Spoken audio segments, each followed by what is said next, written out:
We're going to send it here in Texas at the AutoZone Showdown presented by Black Magic. This is round 7 of 8. There is only one more round to decide who our 2016 Formula Drift champion, presented by Blackview Dash Cameras.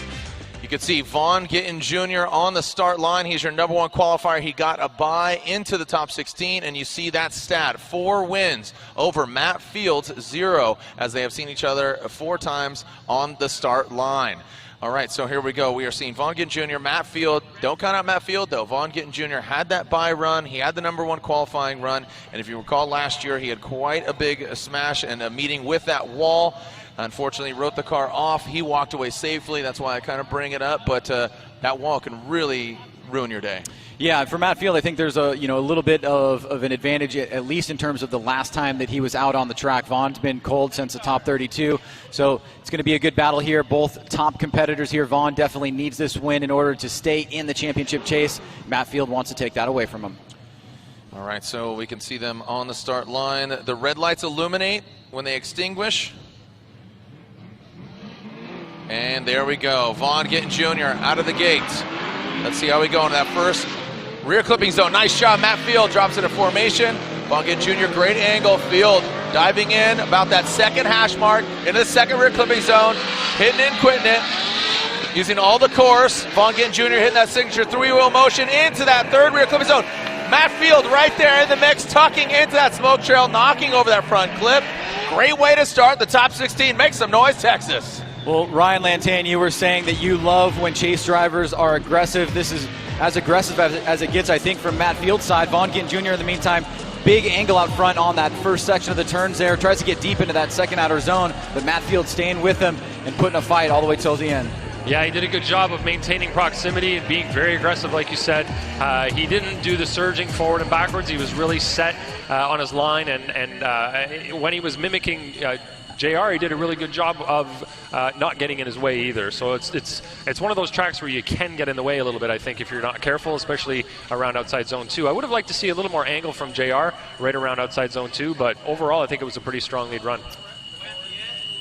Let's alternate the order there, as Matt Field will now lead the Beast from the Bay, San Jose, California. And Vaughn Gittin Jr. from Maryland in that Monster Energy NATO tire, Ford Mustang RTR. Not to do jumping jacks back there anymore. Getting changed out here as we are seeing. And we are clear to send.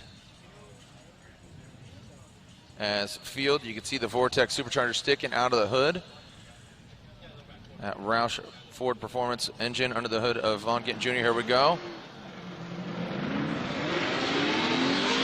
And here comes Matt Field in that first rear clipping zone, filling it up, both the drivers. Field, great degree of angle, some wavering there, but tightens it up.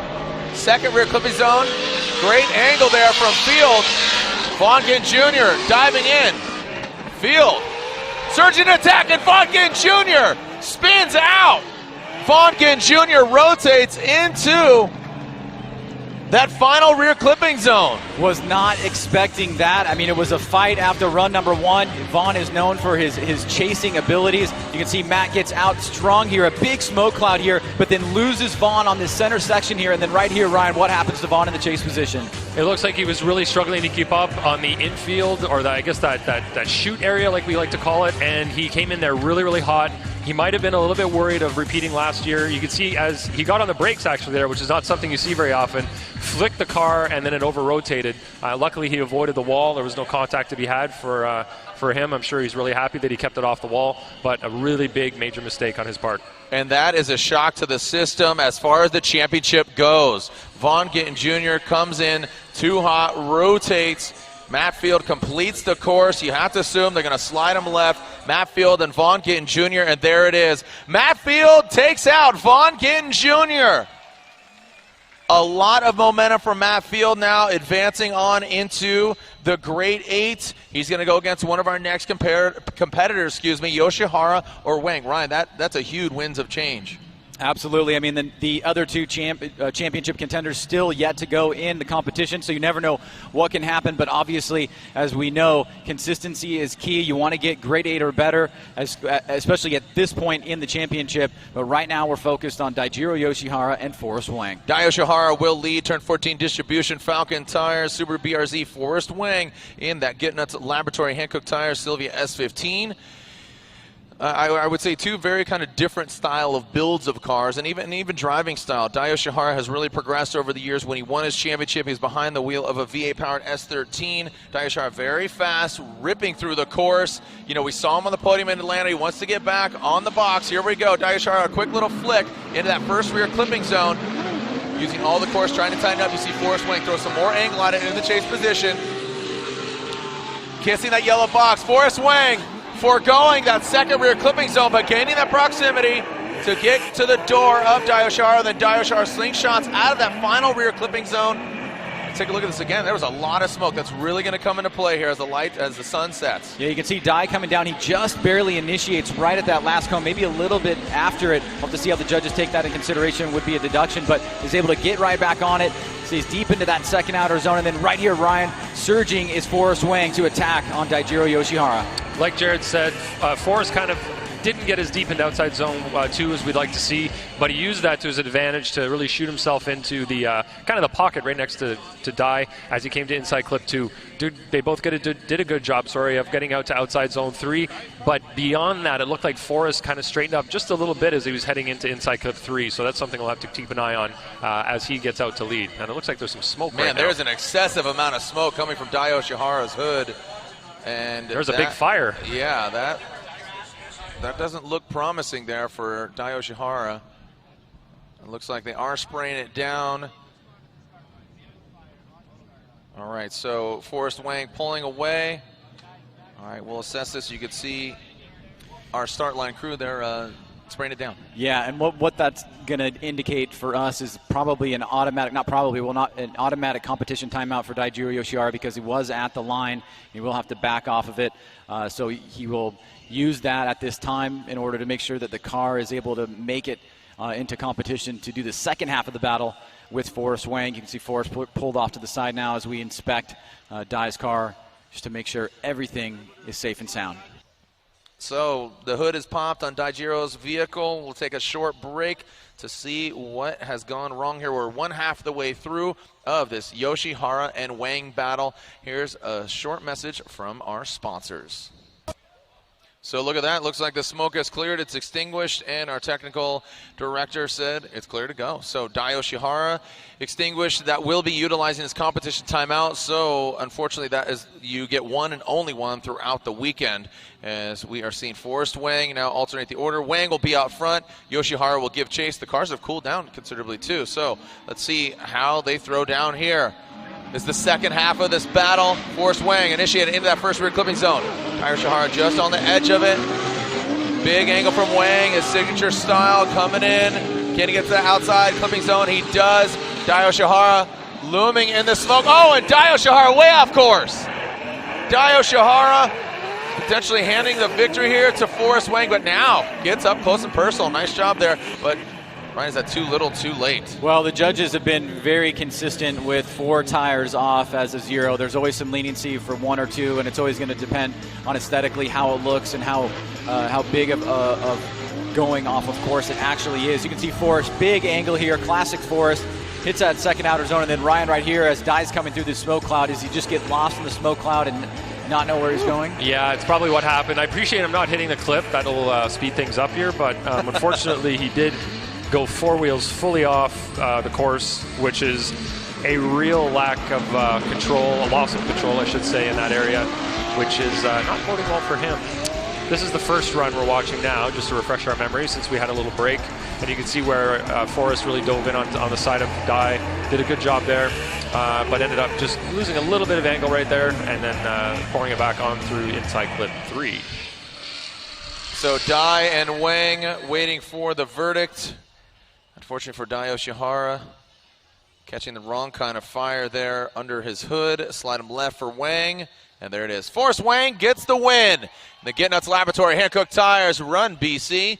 Run some BC internals on his 2JZ powered Sylvia S15. All right, so congratulations as Forrest Wang advances on to the Grade 8. That should be a good one. Look at that, Field and Wang. That should be fun in the Grade 8. Christos Blues, Ken Gushi. These guys have never seen battle against each other. I'm surprised at that. You look fairly equally matched. Ken Gushi, new engine. Remember, in the top 32, he just had to advance through the course and have a bye run in order to get the win, and he did that on 5 or I think 4 cylinders even. Here we go, Ken Gushi out front, Christos Blues in the chase. Gushi initiates. Look at that big angle. Christop's right there. Has the proximity, like see more angle. Both of them getting out to the outside zone. Christop's is right there. Gushi out to the outer zone. Christop's going even deeper than Gushi, but throws him off his game. A wide swing by Blues.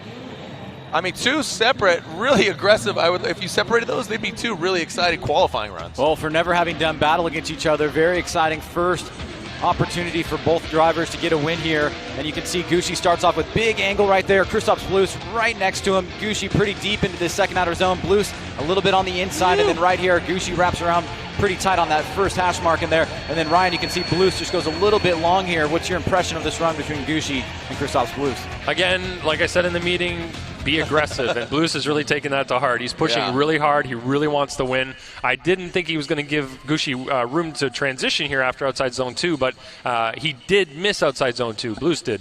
And that's why, I mean, he was kind of looked like he was going to be in the way, but he got out of the way, no problem, and really put pressure on Gushi. So it's going to be up to Gushi to put a lot of pressure on and hopefully fill that zone better than Blues did to do better than him if he wants to have an advantage in that sense. Be aggressive. Be aggressive. All right, so Christos Blues will now be out front. Ken Gushi giving chase. He's got that fresh engine under the hood. See if it works out for him. As Blues, HGK Motorsports, Motul, Wisefab on the corners. Keeley's Radial on the wheels. As Gushi ready. Nexen tires. SR by Toyota 86. And here comes Blues out front. Look at that, almost identical. Blues, kind of a wide swing around that first front clip. Barely gets to that second outer zone. Gushi on the attack. Blues deep into that final rear clipping zone, taking out that front clip. Man, these guys are really gunning for it. It's a dogfight. I love the way that they initiated in tandem here. This is just really beautiful. Boom. It looks cool. It looked cool. It sped up too. And you can see here, wrapping around, Blues goes a little bit long on that inside clip. Gushi noses in a little bit as Blues touches that second outer zone. Now Blues right here, right on that second inside clip. Gushi really surging forward to try to close the gap before the end of the finish line, Ryan. Yeah, that was a good run by Blues up front. Did a good job on most of the clips and zones except inside clip 1. It didn't look like Gushi had the same proximity as him from outside zone 2 to inside clip 2, but I think that these things kind of all evenly weigh out when you look at them. You know, a little bit of error here, a little bit of error there. So it's going to be interesting to see what the other 2 judges vote. All right, so as we see here, Kristaps and Gushi slide him left for Blues, right for Gushi. Ryan says one more time. And Brian, one more time, they're going at it again. And it's unanimous, a one more time battle. Some people could have predicted that maybe. I mean, the way they were driving there, Ryan. Well, that was kind of my thought. I knew I was going one more time, but I wasn't sure what they would choose. So it was good to see that we're all on the same page on that one. Yeah. You guys in the 32, it got interesting there. We saw a couple one more times. And Michael, what's that? No, it's just like we said before.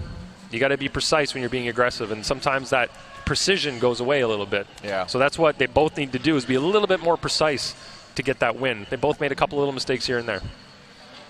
Taking everything into consideration. As Odi Bakshis, you can see Michael Essa in the background, warming up his Achilles tires. Odi on the start line, making sure our clipping points are in the respective spots. And Odi feels suspension.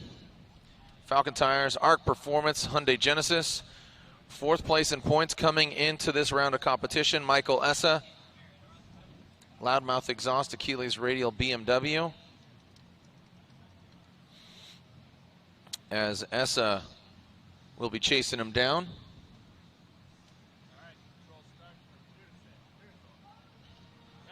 All right, and we are clear to send. You can see the red lights illuminating right in between the cars. When they extinguish, they're allowed to leave. The chase car is allowed to jump the light.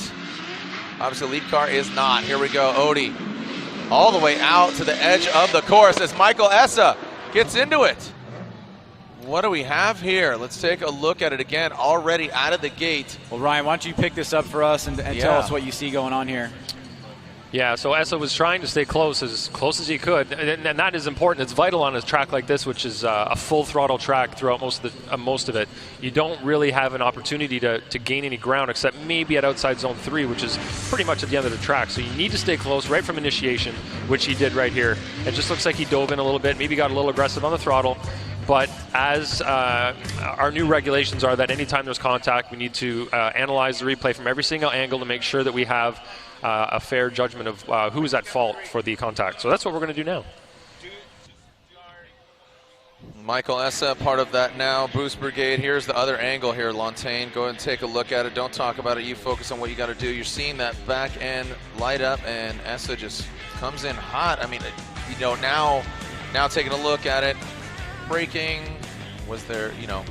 On first face, you can see Odie gets on the brakes and he's back on the gas here. Then Michael Essa gets on the brakes and then he surges forward and makes contact with Odie. So, and these kind of things, you know, your intuition always tells you from driving down the road, somebody hits you from behind, it's that guy's fault. But in drifting, it sometimes is not that way. There are lead driver responsibilities and chase driver responsibilities. From what I can tell, it looks like maybe over-aggressive on Michael Essa, but we'll let the judges make their definitive decision. Really interesting area, though, because they're down the acceleration path, there's not really any smoke. You get a little bit of smoke there, and then you'll start picking up smoke right in that section, and that's where the actual contact happens. A lot of times when you see contact in an area where there's a lot of smoke, if you see a perturbation in the smoke, somebody getting off throttle, it actually helps you understand a little bit more what happened, especially in the Tyler McQuarrie and Dean Carney case. In this case, it was right at the beginning, no real major smoke coming up at that point. Definitely keep replaying it to make sure, get all the angles and take a look at both vehicles independently. When you see Odie initiate, you do see the e-brake yank.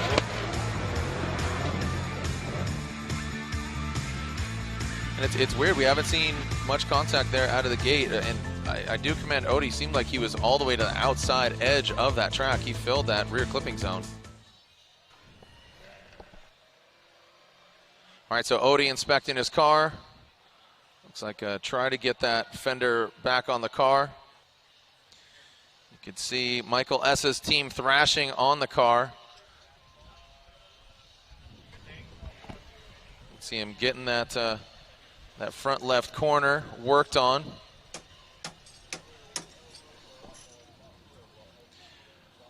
So as Matt Field and his team are working on the car, our Lorette Nickel, our girl on the ground, she caught up with, I have to imagine, a very stoked Matt Field as he takes out Von Gittin Jr. Lorette? Matt Field is moving on, and Matt, I just told you one thing that I've seen from you is that you have never doubted your confidence. So how did that come into play with that battle in Von Gittin Jr.? I've said the same thing for a long time. If you don't think you're going to win, just don't even get out of bed in the morning. And I think finally that did come into play. There wasn't any doubt in my mind that we couldn't beat Von. We had the car. My team's been on point. The car's been working. I just had to drive it. Now, we saw Von over-rotate. What did you see? I only saw that after the fact when I was watching on the Jumbotron. From my point of view, all I had to do is lay down the lead run that I've been doing all weekend. Thankfully, the guys got the car working even better than in qualifying, so it's not that car anymore. Okay. Matt, thank you so much. Thank you, guys. There you go, a very confident Matt Field, and you can see Michael Essa and his guys. He's you know, got to thrash, got to work on this car. And Ryan, this comes into play because every moment counts. Absolutely, especially if Michael Essa is deemed at fault, which it sounds like from what I'm hearing is going to be the call from the judges. Now, that being the case, it means that Odi Bakchis, if he has damage to his car, which clearly getting towed off the track, it would indicate that he does, he would have the same situation that Tyler McCoy had, where he basically has 10 minutes from the time that the car is dropped to fix the vehicle. If he can't get it done in that 10 minutes, he would need to use his competition timeout.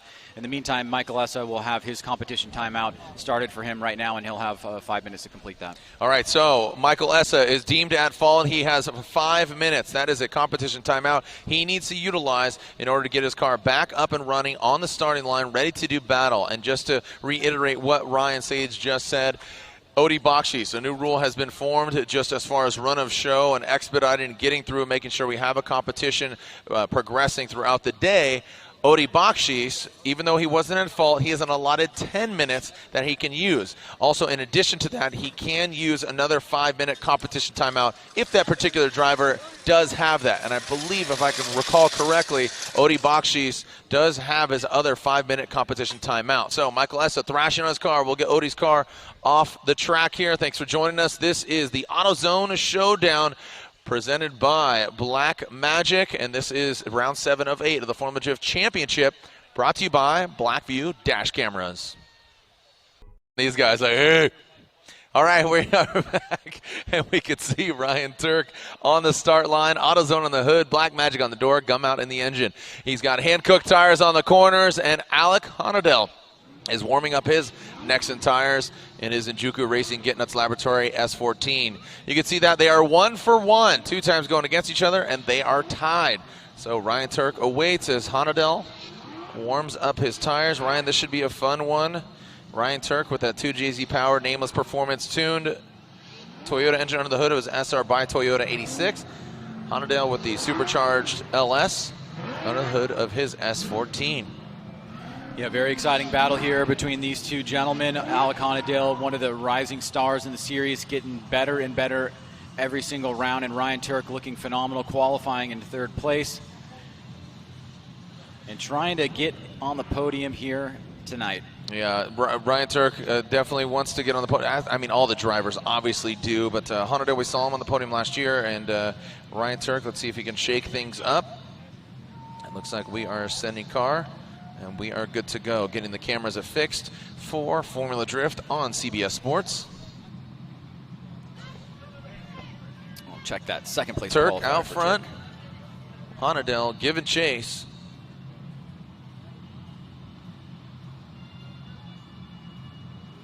And we are ready to, you can see the light extinguish, and away they go. Ryan Turk out front. Honadel giving chase into that first rear clipping zone. Turk initiates. Honadel right there. Look at Honadel in the mix as Ryan Turk brings into that 2nd rear clipping zone, putting down a solid run. Honadel not getting all the way out to that 2nd rear clipping zone, firing off for both the cars. Ryan Turk, look at Honadel on the door of Ryan Turk. Make some noise for Turk and Honadel. Ryan Lantain, does that fall into the category of aggressive chase for you? Yes, that's definitely one of the most aggressive ones we've seen here. That was, I must have said wow a dozen times right there. That was incredible. He didn't let him get away at all. He was right there, mimicked his transitions, mimicked his line. Really, look at that, phenomenal. He never let him get more than about 3 feet away from him. That was an amazing chase run. Really nothing to analyze too deeply there. And not getting out to outer zone 2 and the little cone hit here, minor mistakes, but in the grand scheme of things. Yeah, overall that was just fantastic. And that Ryan Turk is going to have to make sure he is just glued to the side of Honadel through that whole run. And Honadel still has to put together a good lead. You can't discount the fact that Turk put together a fantastic lead run there, and you can't have a good chase like that unless you have a solid lead run to do it with. And you can't have that solid chase without a lead driver really making sure that he's adhering to everything. He's not playing games. He's on throttle where he's supposed to be. He's using the Excel decel map perfectly, because that chase driver needs to have trust that that lead driver is going to be doing everything in the right spot. I don't know if you saw that there, Ryan, the 10-minute clock ticking down for that of Odi Bakchis. Well, so. and you're seeing the cars remove themselves from the line. It's actually because Honadel's team quickly called a competition timeout. Not exactly sure why, but obviously it has to be for something that is wrong with the vehicle. So they must not feel confident in it, but they have used their competition timeout, and that's why those two cars have been pulled off the line. As we look on and see Odi Bakci sitting on 8 minutes. Now, again, if he gets down to 0, he is able to use his competition timeout to give himself an additional 5, and I'm sure that he's going to want to do that knowing what is at stake. Yeah, I mean, a lot of competition times out being used. We're seeing a lot of impact here. I mean, do you attribute that to the track? Do you attribute it to just the aggressive nature that the judges requested? I mean, what's your assessment? I think the ball game changes when you get into the top 16. You know, it's all the marbles are on the table. Everybody's pushing very, very hard. The conditions have certainly changed. It's now getting cooler. It's darker, and everybody's pushing extremely hard. So you want those points. You want to get on the podium, and this is what happens at a Formula Drift event in the top 16. You see guys banging into each other. You see unbelievable chase runs like we just saw, and you see the best drifting in the world. Less than 7.5 minutes here for Odi Bakci in his 10-minute allotted time. But again, a 5-minute. In addition to that, if he has his competition timeout, which I believe he does, you can see him strapping on his drifts wheels. Those wheels you can actually win. That was the hashtag FDDRIFZ16. You could win your own set of wheels for your very own car. As again, we are seeing Odi Bakci's work on his car, but we have our next pair on the start line. So we are ready to send them, and that is the one more time battle between Gucci and Blues, which that was pretty wild, pretty hairy, and as the judge requested, aggressive seems to be the buzzword of this event. Ken Gucci will lead. Christophe Blues will give chase through the start chicane. And in that first rear clipping zone, boom. Ken Gucci initiates. Blues right there. Past that first front clip. Out to that second outer zone. Blues does not get out there. A big correction there from Blues. Not the big angle that we saw from Blues on the first run, but still brings it all the way home. Good showing by Gucci out front, and some moments of greatness there for Blues. Well, Ryan Lantane, we see Ken Gucci out front laying down a pretty solid lead run. Now, Christophe Blues seem to maintain the aggressiveness that you guys want, but this time maybe making a couple tactical mistakes here as he surges forward and then has to pull back and straightens out, pulls a little bit of angle out of the car there, and then also on this third outer zone area. Yeah, he did make a few little mistakes, and if I know, I spent a little bit of time with Christophe recently, I can imagine he's smiling, giggling, but mad at himself in his helmet right now. He made a couple of mistakes that are definitely going to hurt him, and little ones that are I guess some of those errors that you go, I shouldn't have made those. That was unnecessary. He had the proximity. He was on throttle. It was all looking so great. Outside zone 2 is where it really started to come apart for him a little bit, and then he kind of fell behind, and it looked like he was trying to keep up from that point on. It looked like he was just a few steps behind, and when you're scrambling like that, that's when you make those mistakes. You can see the car bobble a little bit, and his hands are trying to keep up with what's going on. Blues will now lead. Gucci will give chase. We are clear to send as we are seeing the headlights on. And there the start line is illuminating and extinguishing. Gucci just barely inching off the line, which is allowed for the chase vehicle. Blues going in, flick, back at it again. That's what we saw on that first run from Gucci. Identical, similar timing there on initiation. Blues standing on throttle. You hear him shifting a little bit into that final rear clipping zone. Gucci trying to close the door, just make it definitive. Man, these guys are seeing a marshmallow cloud just come towards their face. Very similar Gucci on his chase from the first battle. A little bit of separation on the second outer zone into the second inside clip, and then closed it towards the latter part of the course. Yeah, and Andy pointed something out. I only talked about Christophe's on that last battle, or the last run. He was pointing out that, why am I having a hard time with names tonight? Ken Gucci, he was not quite filling the zones the way he should be in the lead position. He wasn't really fulfilling the lead responsibilities. He was leaving the zones early. It looked like he might have been trying to get away a little bit. Now, all I did was concentrate on Christophe's kind of hustling in the background to keep up. But we got to make sure that as lead drivers, we're not missing what you're supposed to do in the lead position. So that's a key part of what we're doing out here. And what would be your analysis on the second run? The second run, it looked like Kristaps started to do a little bit of the same. Outside zone 2, kind of left it a little bit early. He had the angle that he needed, but you could see that same gap being produced between the two of them again. So this is run 1 again, so you can see what we're talking about here. So Ken comes by, gets close to inside clip 1. His angle isn't extreme here. You can see that he really got off that outside zone 2 pretty quickly. He wasn't really filling it the way he should. Hit that clip, nothing too major there, but he also left that zone really quickly as well. Whereas Kristaps was expecting it to be filled right, and you can see that he kind of went fully to the end of it, but Ken didn't. So a quick assessment, or not a quick assessment, but an in-depth assessment there from Lontaine, our formative judge, as we are seeing. Could we get a new... I'm hearing some fans yell one more time here as liking the runs. We have, again, the Greddy Nexen tires, SR by Toyota 86, Kristaps Blus and the HGK Motorsports. And there's a one more time, and Brian and Andy. Brian says Kristaps Blus, and Andy says Kristaps Blus gets the win. And it's 2-1. Brian and Andy saying Kristaps Blus. And Ryan Lontaine saying one more time. So there it is, 2-1. Kristaps getting the win, shaking things up there a little bit, Ryan.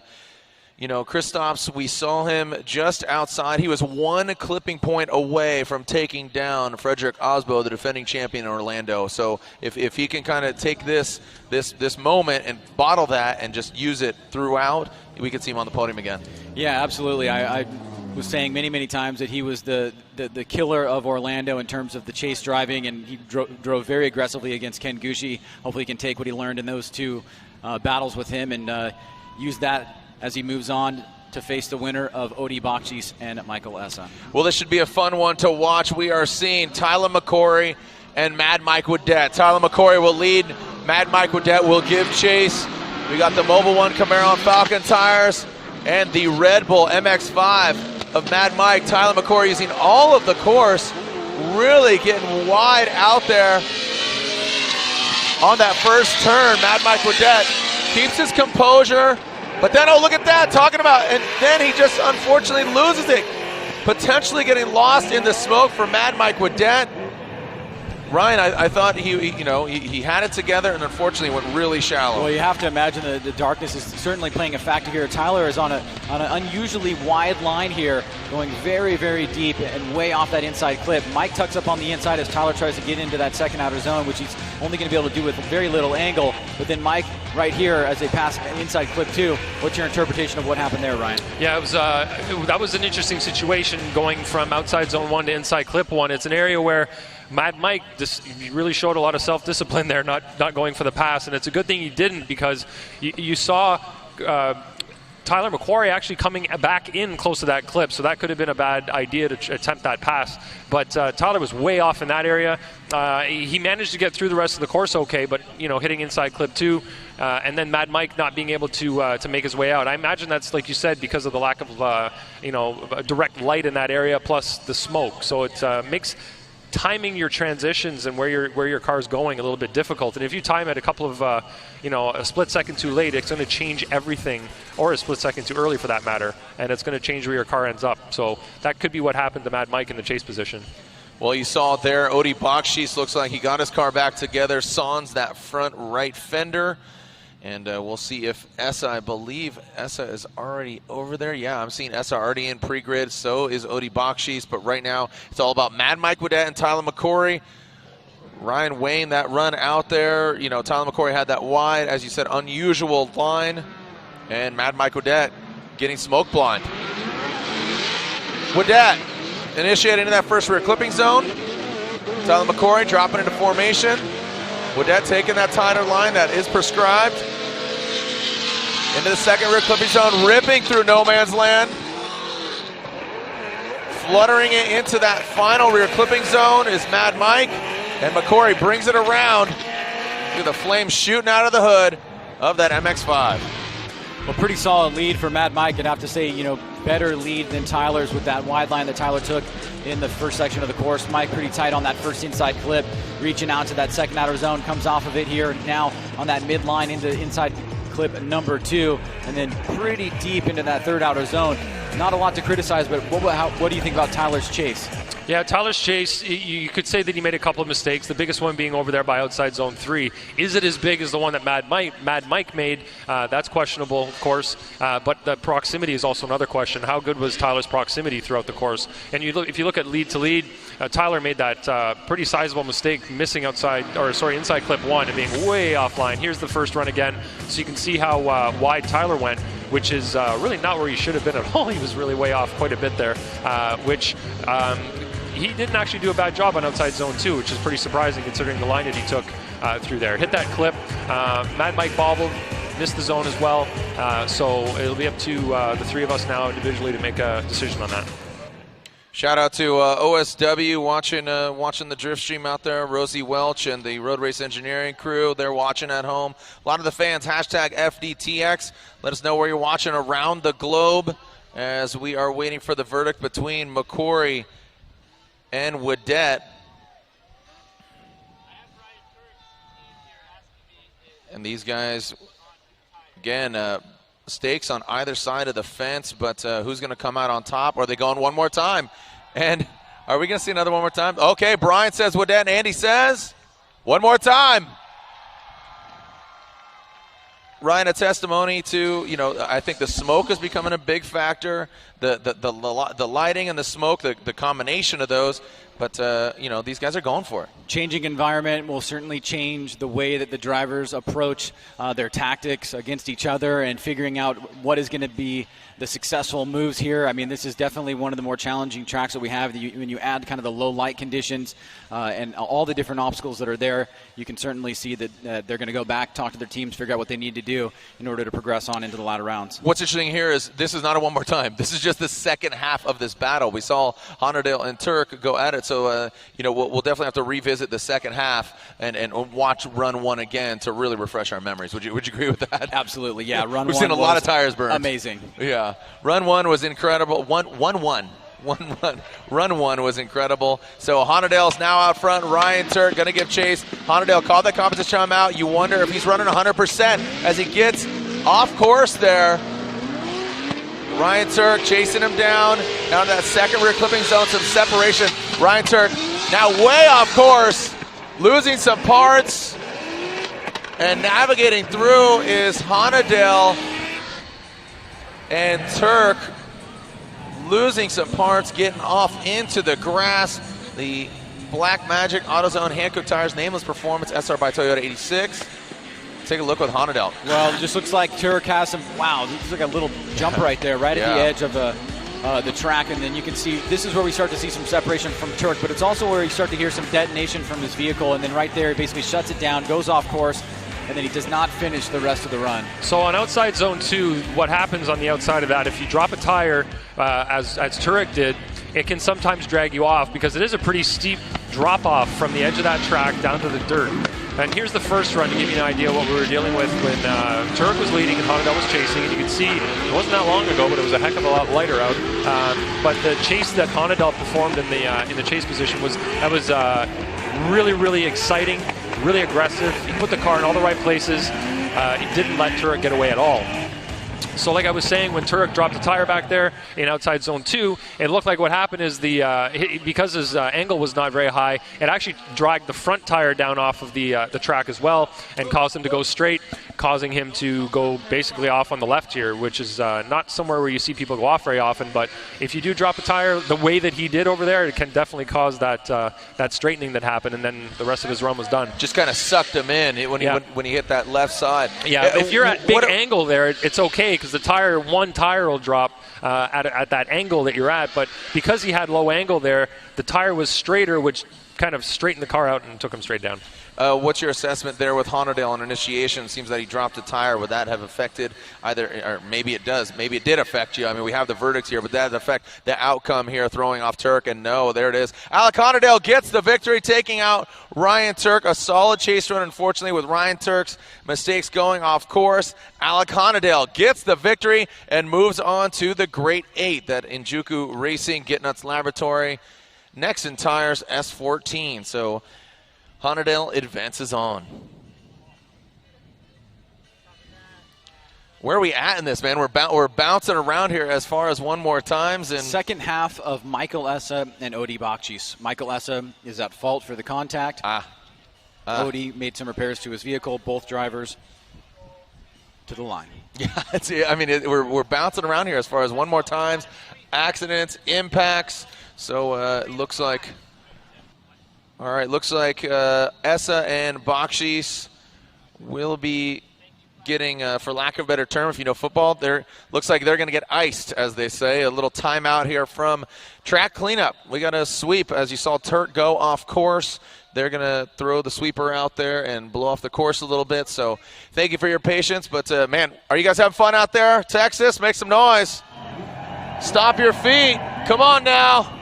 Stop your feet. Let them know you like what they're doing out here at Texas Motor Speedway around the world. Thank you for tuning in. The AutoZone Showdown brought to you by Black Magic, round 7 of 8. The Formula Drift Championship presented by Blackview Dash Cameras. We'll clean up the track when we come back. Essa and Bakchis on the start line to finish out their battle. Who's moving on to the Grade 8 when we return? Welcome back to Texas Motor Speedway. How you guys doing out there? AutoZone Showdown brought to you by Black Magic. Round 7 of the Formula Drift Championship presented by Blackview Dash Cameras. Our girl on the ground, Lorette Nickel, rounding out our coverage team here. Again, my name is Jared Deanda, Ryan Sage, and Ryan Lantain. And Ryan Lantain, one of the judges, giving some insight on where the judge's perspective is at. Well, Lorette Nickel caught up with Forrest Wang earlier this evening. Forrest Wang is moving on. And Forrest, real quick, the temperature's dropping, sun's coming down. Is the track changing? Yeah, I think as it goes on into the night, I think we're going to pick up a little bit of grip. But, I mean, right now it's still pretty similar to how it was earlier today. But, you know, at least it's cooling down. It feels a lot better. Okay. Any adjustments that you're going to have to make going against Matt Field? No, I mean, we're pretty much going to run it the same. And, you know, we'll try to take it to his door. Okay, Forrest, thanks so much. Thank you. Yeah, as Lorette said, he will be going against Matt Field in the Grade 8. And remember, if you want to pick up your official Takata Formula Drift wallet, find yours at TakataRacing.com. The signature green harnesses that keep so many drivers safe around the globe. Formula Drift, Takata collaboration wallets. Find yours at TakataRacing.com. And we saw Odi Bakchis' wheels take a licking and keep it on ticking, so why not win a set of wheels? Tag a photo of you watching this weekend's event, hashtag FDDrifts, DRIFZ 16. Enter to win a set of Drifts wheels. Drifts, hardcore wheels for the street. And speaking of Odi, there he is. You can see him. The fender no longer covering that front right corner. And here comes Essa and Bakchis. Essa at fault after the first run. We'll replay that run as Essa initiates. Odi giving himself a bit of distance. Essa into that second rear clipping zone. Bakchis in the smoke. Tucking in. Navigating through it. That smoke signal is getting thick, especially Achilles, some of the smokiest tires out there as well. So Essa putting it down out front. Is that enough, Ryan, to offset that mistake by Essa? Well, remember, Michael Essa was at fault for the contact, so he will receive a 0 on run number 1. He would need Odi Bakchis to 0 out on run number 2 in order to force it one more time. Ryan, from what you can see here, doesn't seem like that's the case. No, it does not. His proximity is pretty good up until inside clip 2 right there, and then he kind of falls off a little bit near the end, but nothing serious enough to cause a 0 or one more time or anything like that on his part. So all signs are saying that Odi Bakchis will be moving on. Unfortunate for Michael Essa, but as Odi Bakchis sustains that damage, let's make it official. Slide him right for Bakchis, left for Essa. And there it is. Odi Bakchis gets the win.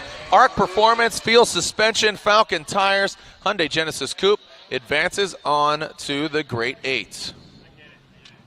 So already we have 5 drivers in the Grade 8.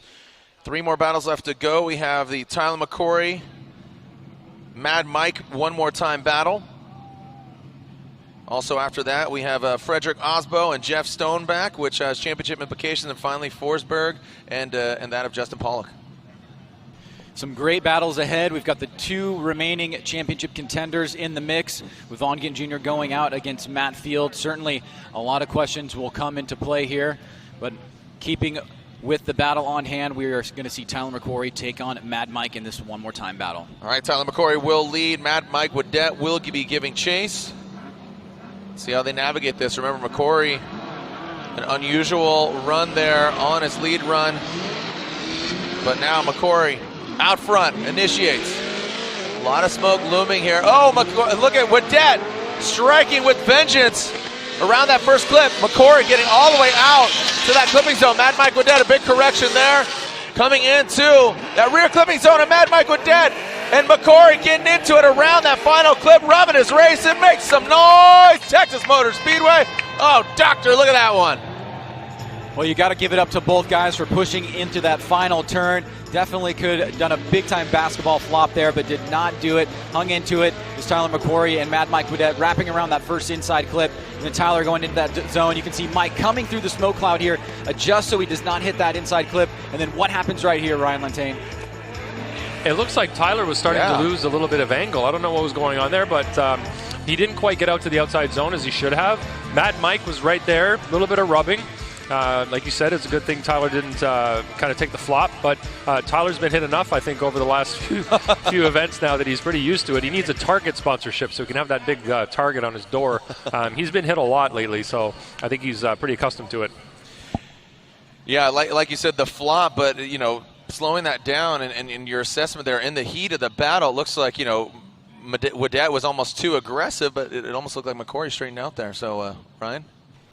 Yeah, I think you could give a little bit of fault to McCory there, and Mike obviously was coming up pretty fast as well. I mean, that's what these guys will do, is dissect exactly what happened there, but definitely appreciate the muster that both the drivers had into continuing out and not turning it into another wreck fest over there. All right, so we are looking here on the far end of the track, getting a little bit of a whiteout here almost from the smoke. As let's look at this again.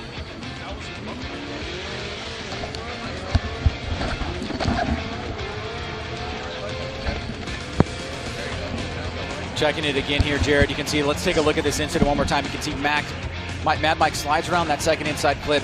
Tyler looks like he's undrawing a little bit of angle, and that's when Mike makes contact with him, but both drivers stick in it and push on through. So I'm sure that there will be some fault given there, but it will not have any consequence for a competition timeout or anything like that, as far as I can tell at this point. Banging doors, you know, and that brings up the point of, what is it, collision or contact?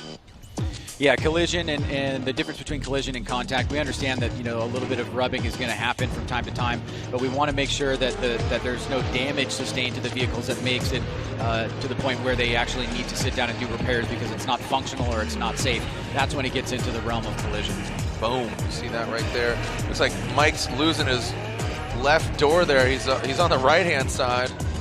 So. Looks like he is pulling up to the line. They wanted to make sure safety-wise. Lantane? Looking at the replay, it looks like Tyler is going to be put at fault for this contact.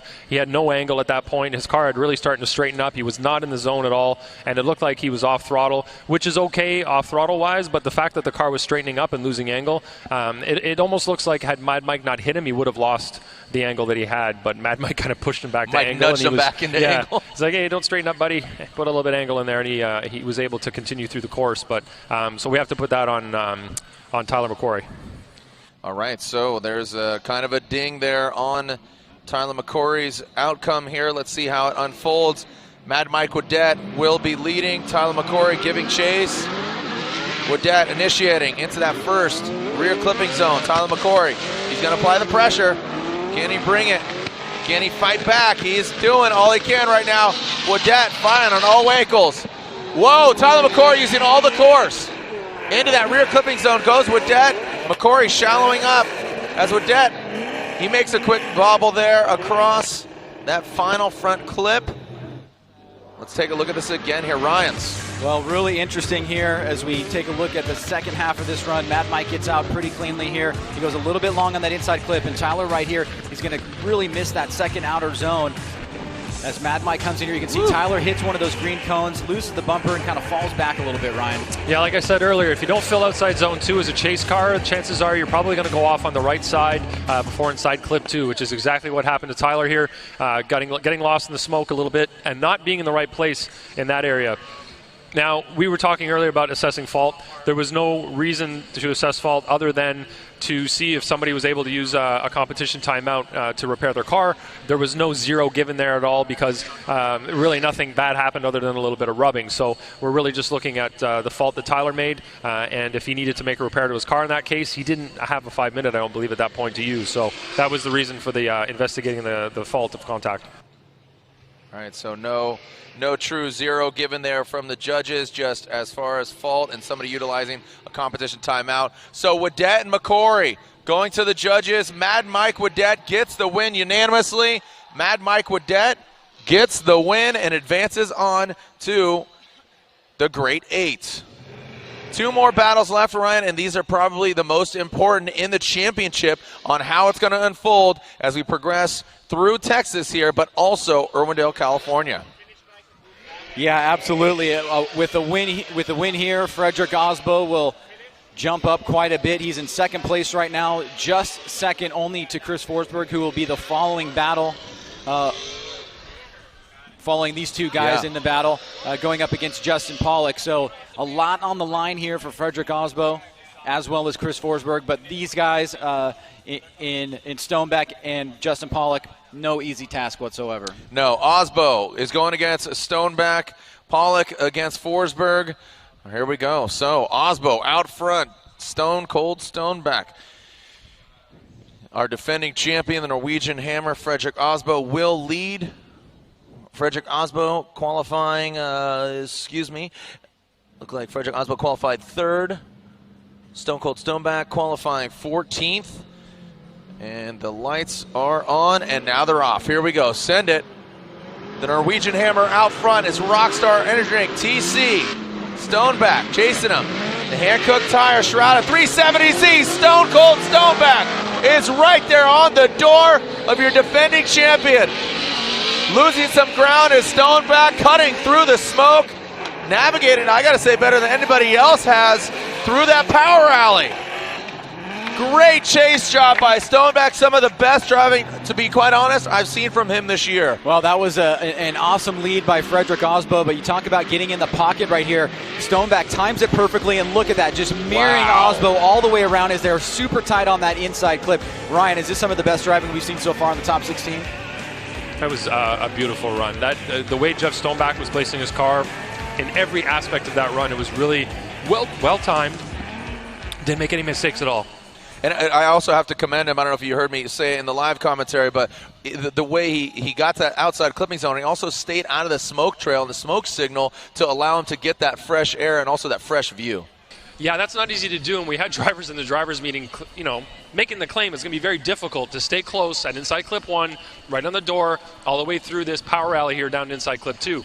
Jeff Stoneback just proved that it is doable, and he's doing it against one of the top drivers in the series. So, you need a really great lead run to be able to do a chase run like that, and you can count on Frederick Osbo to give you that lead run that you need to commit to that type of proximity and aggression too. Yeah, and that's you go in knowing what to expect. You've seen him run multiple years, multiple times, and even multiple times this weekend. So Stoneback now out front. Osbo has to assess how he is going to combat a great chase run by Stoneback. As we said, implications here, 4 points. Forsberg came in here 5 points ahead of Frederick Osbo. Stoneback, he will be leading on this hand-cooked tire, shrouded 370Z. I know the Stoneback family's at home watching him, his sisters and family.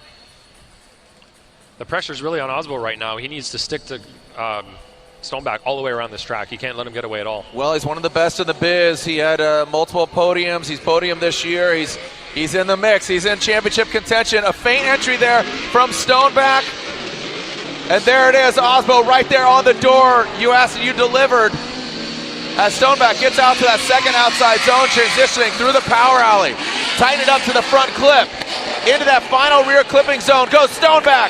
Super deep, using all of the course. Back at it again. Woo! Was that a you asked and they delivered type scenario there, Ryan? I believe it was. If you ask Osbo to do it, he's going to do it, it looks like. Well, the proximity right there, that's fantastic. All the way, exactly what Stoneback did in the same position. Stoneback got out there, just dropped the tires slightly, throwing some sparks up.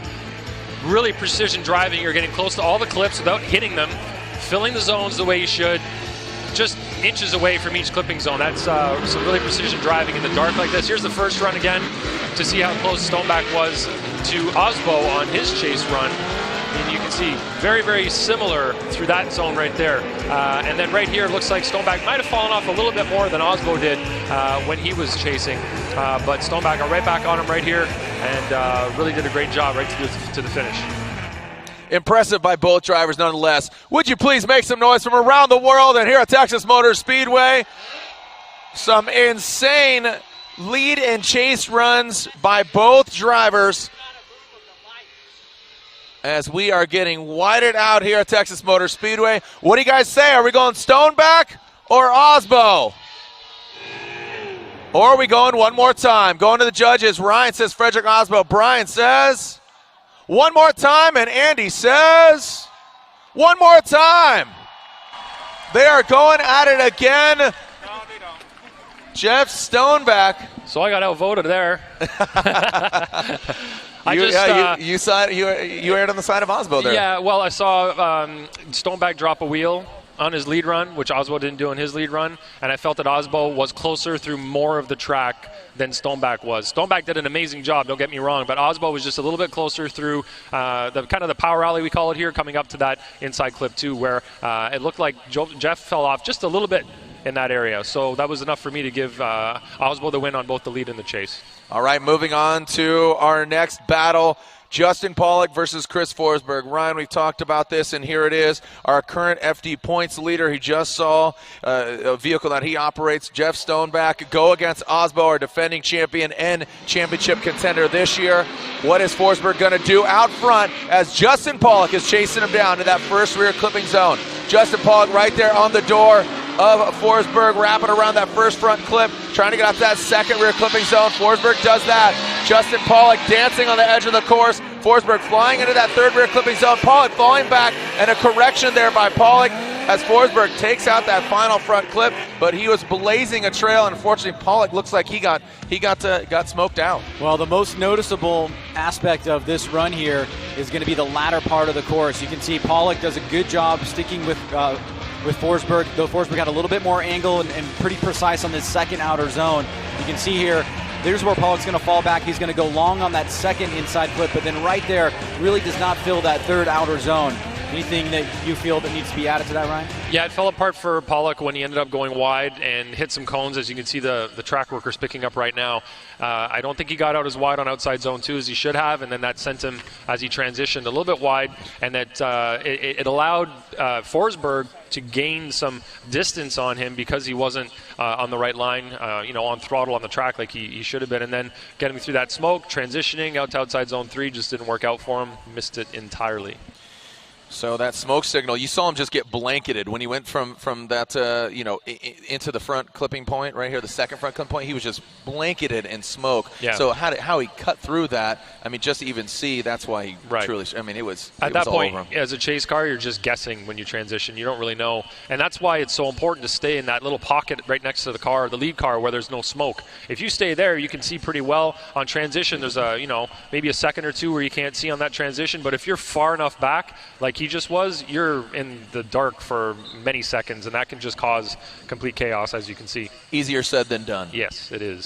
Especially when it's dark like this too, the lights, the smoke, it adds up to a really challenging task for the chase driver. It contributes a lot, and keep this in mind. We've seen different driving styles from Pollock. He, in his last battle, he put it down against Gooden multiple times. How is Chris Forsberg going to navigate this? Pollock, he's going to drop it down out front. Here we go, that Rouse Performance Ford Mustang coming around that first front clip. Pollock into and a big straightening there by Forsberg. Forsberg now with a big correction down that power alley into that final rear clipping zone. Forsberg shallowing up into that final front clip. A big mistake there by Chris Forsberg.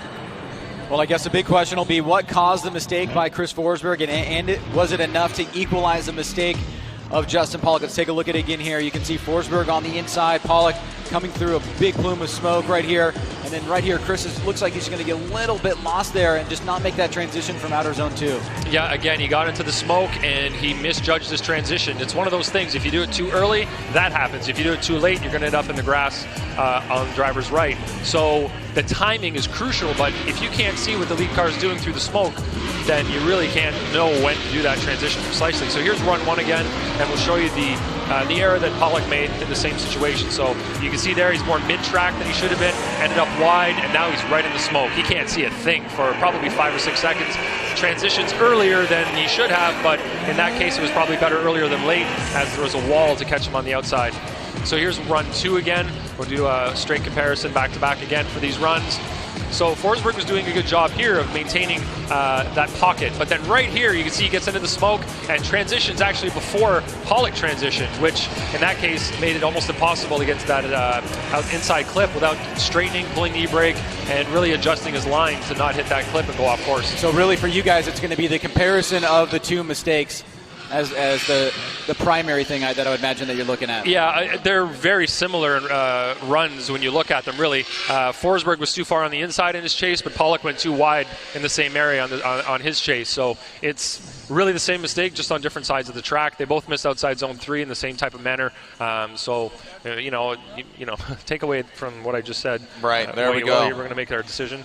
Here we go. The judges have dictated who moves on, or they're going one more time again. And there it is. Ryan says one more time. Brian says one more time, and it's unanimous. They're going at it again. So tit for tat there as far as the mistakes. And man, this is where I want fans to download the Blackview app where they can see in the car. I mean, hopefully they're getting to see, if you haven't downloaded it yet, the Blackview app, download it. You get to ride shotgun, ride in the car, real time, over the cloud. Usually it's me and my car connected, but it's you and their car connected, in particularly now. So you can watch in-car, real-time footage. It's pretty sweet. So I'd like to see. I mean, these guys are getting just blanketed with it. Yeah, we spend a lot of time going through the footage from the cameras after the event, and we put a lot of stuff up online that you can check out. But you're also able to watch all of this stuff in real time from the top drivers. And it actually, a lot of times, you'll hear the audio as well, which is quite interesting. So. Okay, well, hearing some real-life things unfold. All right, so back at it again. Damn, Osbo, back at it again with the Stone Cold Stoneback. Here we go. Osbo out front.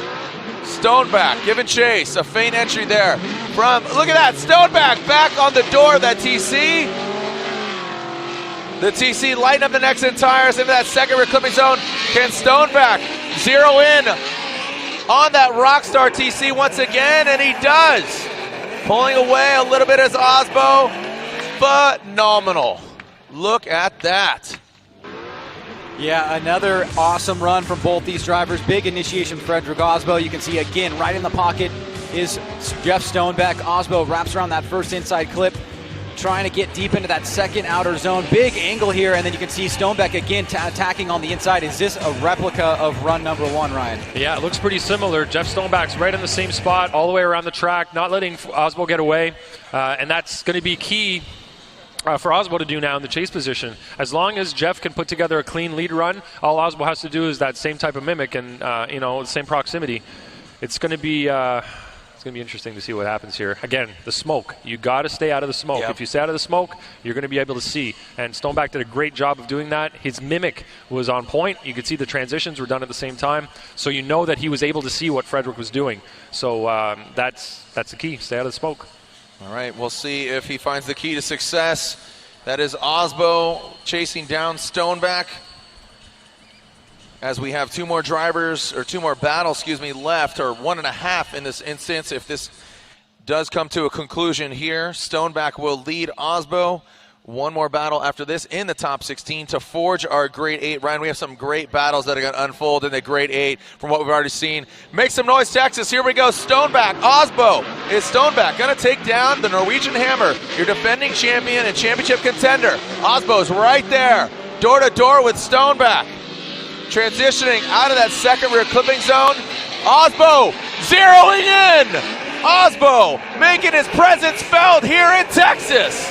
Stoneback and Osbo, mano y mano. Woo! Make some noise.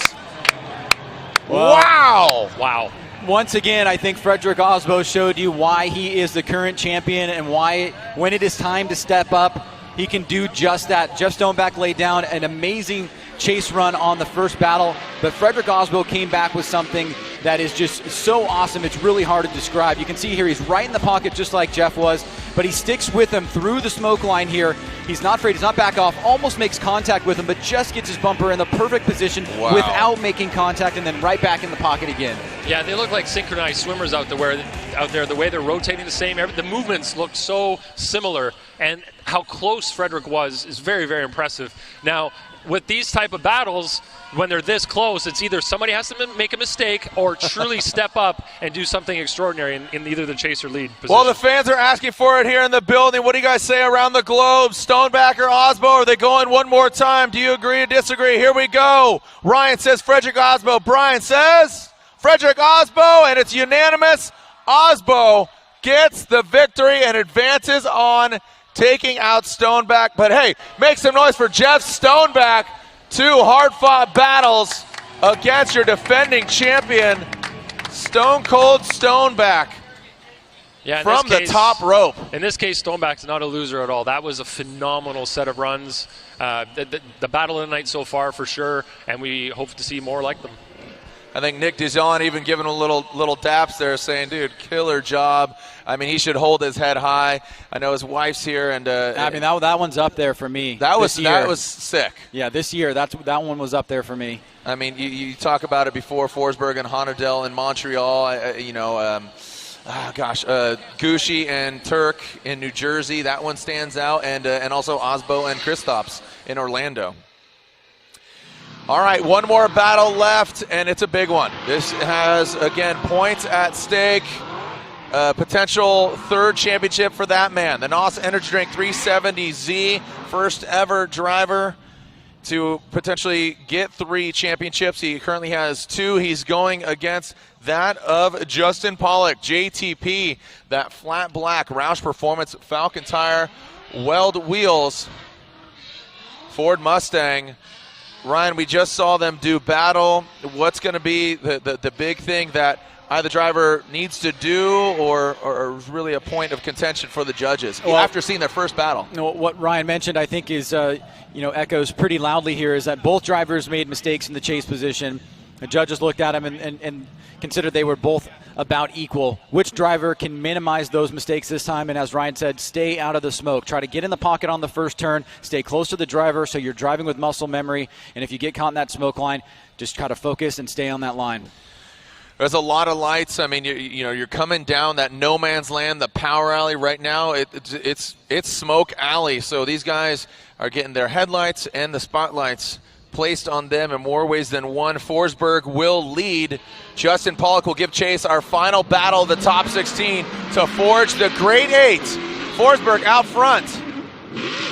And Forsberg initiates. Was there a flag? I don't think there was. As Chris Forsberg continues through the course, Justin Pollock is slowing down through the course. Forsberg ripping through into that. And it seems that Justin Pollock. Yeah, Justin's having a mechanical issue. Listen to it. Oh, no.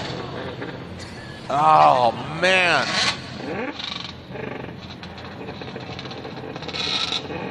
An obvious issue here for. And finally. Yeah, that's not running right. Let's take a look at it again. Yeah, Boom. Well, it's pretty much over before it really got started after an exciting battle between those guys in run number 1. Chris Forsberg is 50% of the way there to winning in run number 2, or battle number 2, rather. So you can see right here, that looks to be right about when it happened. Yep. So, well, we'll see what JTP opts to do here. What's this smell? It smells a little weird. I wonder what that smell is. Anybody put the finger on that? No. Definitely smelling funky. All right, so as we are finding out, you can see Justin Pollock heading towards the pre-grid Chris Forsberg is on the start line, and Chris Forsberg waits patiently. When we return, we'll find out what actually transpires here between that Roush Performance Falcon Tire Ford Mustang of JTP Justin Pollock and Chris Forsberg with the NOS Energy Drink 370Z on Hankook Tires. When we return, our final battle of the top 16 here at the AutoZone Showdown, brought to you by Black Magic Car Care. This is round 7 of 8 of the Formula Drift Championship, presented by Blackview Dash Cameras. When we return. Welcome back to Texas Motor Speedway here for the AutoZone Showdown, presented by Black Magic. Round 7 of the Formula Drift Championship, presented by Blackview Dash Cameras. Our final battle of the top 16, Ryan Sage, Ryan Lantain giving some feedback on the judges' behalf. And this is the second half of this battle. Justin Pollock, find out from his spotter, he lost fuel. Leaves the start line, sputtering, fuel cutoff. Big disappointment there. Obviously a big hill to climb now. He is in the lead position, so Forsberg does have to press him. Here we go with the run number 2. Yeah, definitely nothing's not just handed over here, as Justin Pollock will put down a lead run strongly, and he does just that. Justin Pollock wrapping around that first front clip, that aggressive style, as Chris Forsberg cuts through the smoke. And a mistake there by Forsberg, straightening out, and then bringing it into that final rear clipping zone and wrapping it around. Ryan, not a flawless run from Forsberg there in that chase position. Justin did exactly what he needed to do. Yeah, JTP goes out, lays down a strong lead run here. You can see Forsberg tries to get on the inside in the pocket there, does a pretty good job of that, wrapping around that first inside clip. As Pollock leaves that second outer zone, Forsberg comes through the smoke line here, makes a little bit of a mistake on inside clip number 2, and then he's a bit short on that outer zone. But Ryan, it's obviously got to be a 0 in order for there to be a forced one more time. It is pretty hard to overcome not doing a run at all on Pollock's perspective. Chris, yeah, that mechanical failure is really hard to make up. That's a pretty tough one to overcome. Chris would have had to zero out completely, spin, hit the wall, whatever you want to say to give him a 0, but that didn't happen. So pretty tough one. Ryan, what's even crazier, both Ryans, I should say, what's even crazier about this, with Forsberg potentially advancing on, all signs are saying that he's going to go against Osbo in the Grade 8. That's huge right there. Let's make it official. Chris Forsberg gets the win and advances on. Our Grade 8 is shaped up. Ryan, let's take a look at these Grade 8 battles. We've got Matt Field taking on Forrest Wing in our first battle, Kristaps Blues and Odi Bakchis in our second. Then on the other side, we're seeing Alec Honadale, who we saw put down a phenomenal run against Ryan Turk, going against Mad Mike Woodette. And, Mad Mike Woodette, he's got to bring it. He's got this young gun, Alec Honadale, going against, and last but not least, Osbo and Forsberg. Championship implications, only 5 points separated them coming into this round. Unbelievable. And it's, that's early, man. I'd love to see him in the Final Four or even the finals. But, man, it's crazy. Well, moving right into the Grade 8, you can see right there Forrest Wang already at the line awaiting Matt Field. Matt Field with some very strong words talking about out here to win championships, and he certainly is driving like a champion tonight, taking out Vaughn Gittin Jr. in the top 16, which is going to be a big blow to his championship going into Irwindale, so he knows where he's going to sit. But let's get it in. He's 1-1 for these two competitors as Matt Field takes on Forrest Wang. Matt Field, Forrest Wang, 1-1 going against each other. They're evenly tied.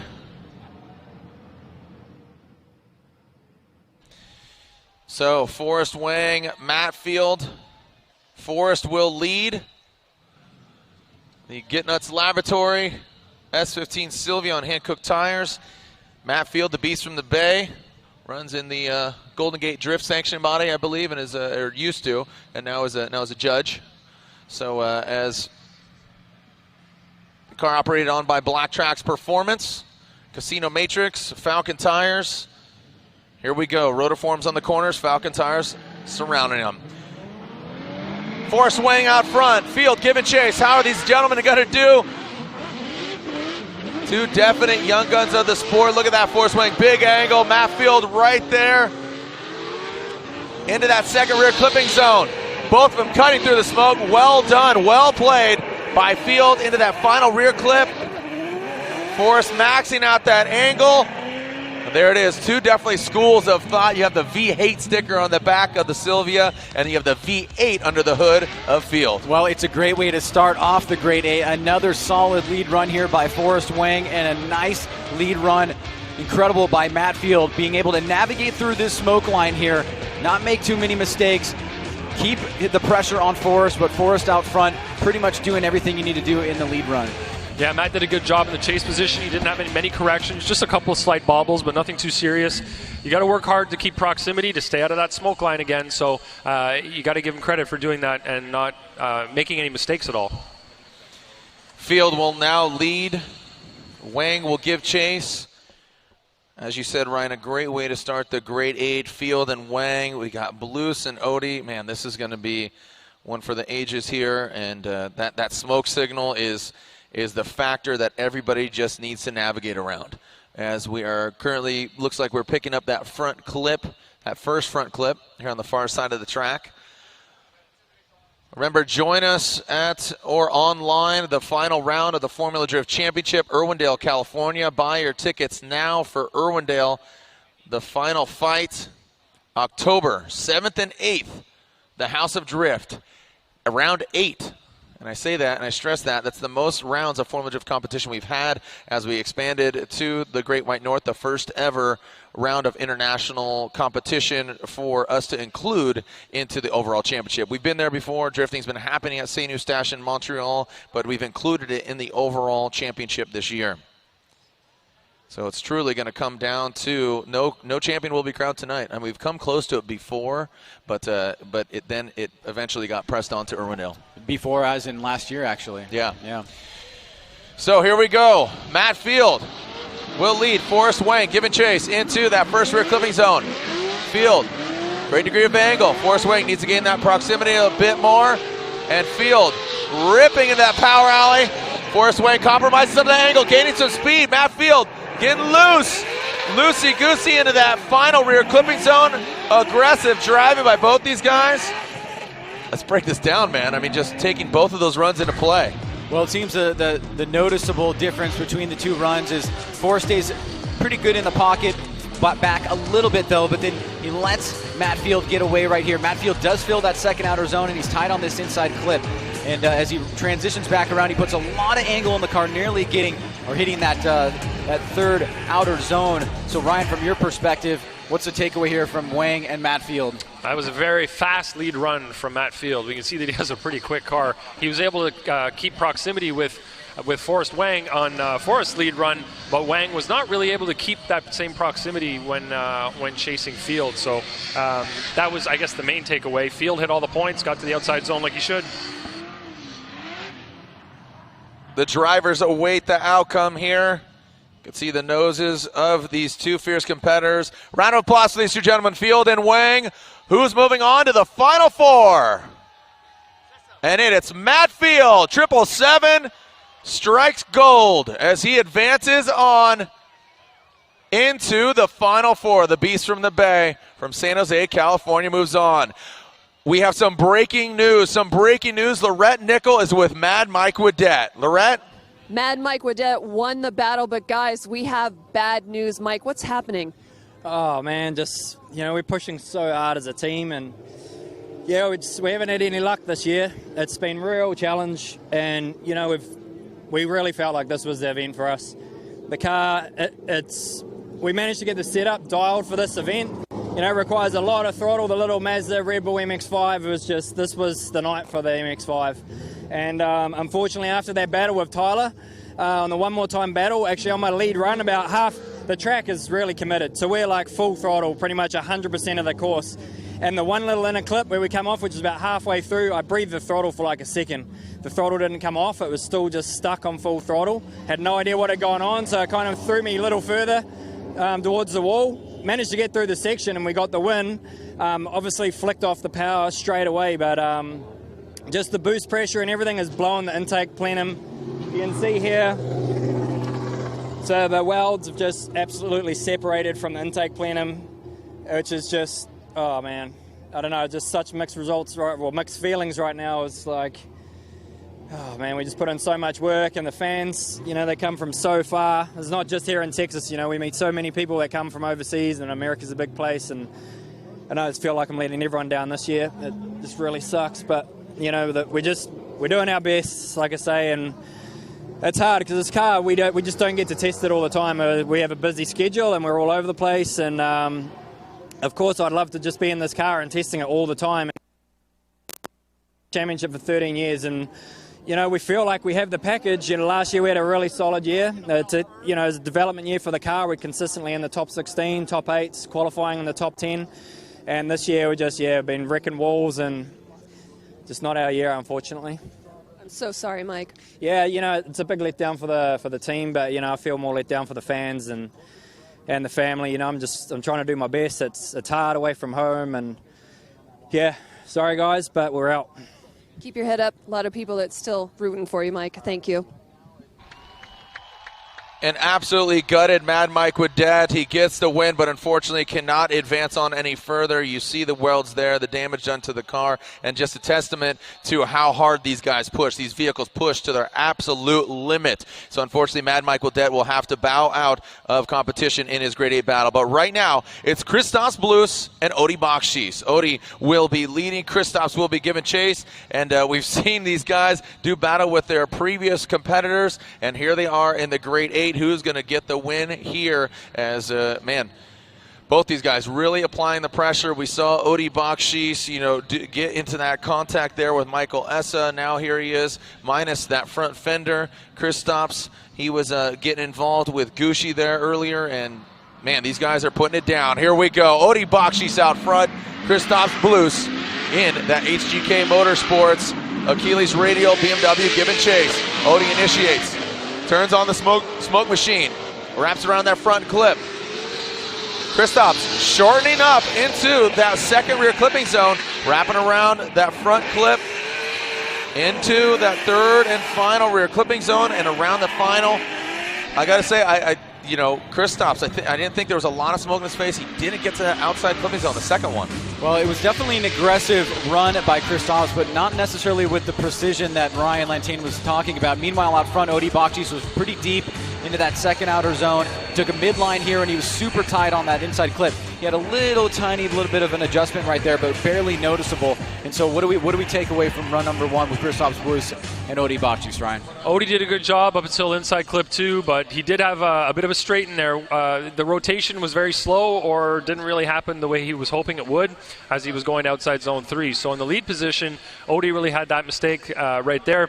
Blues was, for the most part, within proximity through from outside zone 2 to inside clip 2. He really had a bit of a harder time, I'd say, to keep up. He lost a little bit of angle, but wasn't too bad. We'll have to see how Odi does in his chase position.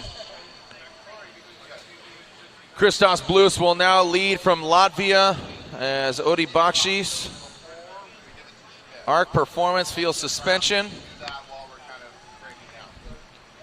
on Falcon tires. Odi chasing him down, 4th overall in the standings. Things are going to get shaken up with Von Gittin Jr. getting out early in the top 16. Can Odi advance on into the finals? Also taking a look and assessment at where drivers qualified. Odi qualifying 5th. Kristaps Blues qualifying 20th. So as far as where they end up, we will find out, as Blues will now lead. That precision, that now seems to be a buzzword. Aggressive, precision, and the smoke signal. Kristaps out front. Nice, identical initiation by both these guys. Kristaps into the front clip. See, do they get out to that second zone? Yes, they do. Odi having to cut through the smoke. Nice angle from Kristaps. Some wavering into that final rear clipping zone and bring it on home. Brian, we've seen some very aggressive chases. Does this stack up? Well, you can really see how quick Kristaps Blues' vehicle is. It starts here. You get a little bit of separation as Odi tries to make his way through the smoke line. Kristaps leaves outer zone number 2. Pretty decent job there on inside clip number 2. Not as great of a job on that outer zone, but Odie was having a little bit of trouble catching up to him, it seemed. Yeah, that is definitely a fast car that Kristaps is driving. He did a good job hitting the zones. He didn't take away any angle from the car. It looked like he was still doing what we were asking from him in the lead position. So it looks like we're going to take a look at the first run now where Kristaps was chasing Odie. So proximity-wise, it looks like they're about the same at this point. But I think this is the area where Kristaps was able to maintain more proximity, although he had a couple of little bobbles. Not too bad. Odie went a little bit deeper in that outside zone. Kristaps was not quite as deep, but he was definitely able to maintain proximity a little bit better throughout the course.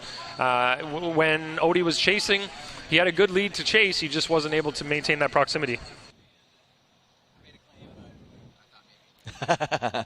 All right, so we are awaiting the judge's verdict here from Odie. You can see that Hyundai Genesis. Where are my Odie fans at? You guys out there?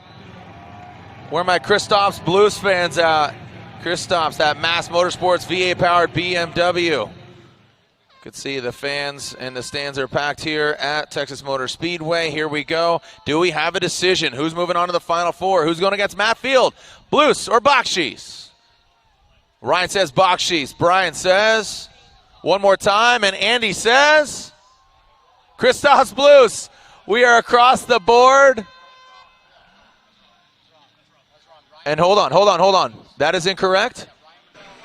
That is incorrect. Ryan Lontaine, that is incorrect. That is incorrect. So hold on. Okay, are we going to adjust the graphic? Or? Yes. Okay, that is incorrect.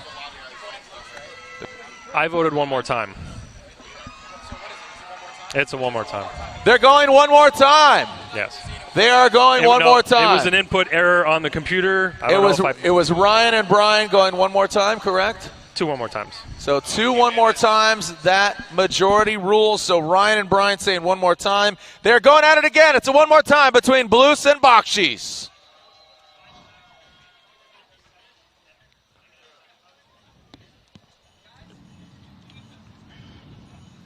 Okay, so one more time. I mean, hey, mistakes happen. I mean, that was, well, what's funny there is it was still a one more time, but it was just instead of across the board. Yeah, Ryan just wanted to get his vote on the record. Okay. Just to make sure everybody understood. Yeah. All right, so who are we seeing here on the start line? I believe it should be Hanadel with his bye run. Hanadel on the start line. Unfortunately, we saw the interview with Lorette Nickel and Mad Mike Wadette, and Mad Mike Wadette seemed absolutely gutted. So you could see actually back there in the background, you can see the MX-5. The Rad Bull is definitely the sad bull right now, as Alec Hanadel, Padoodle, one light on. As Alec around that first front clip, this is his bye run.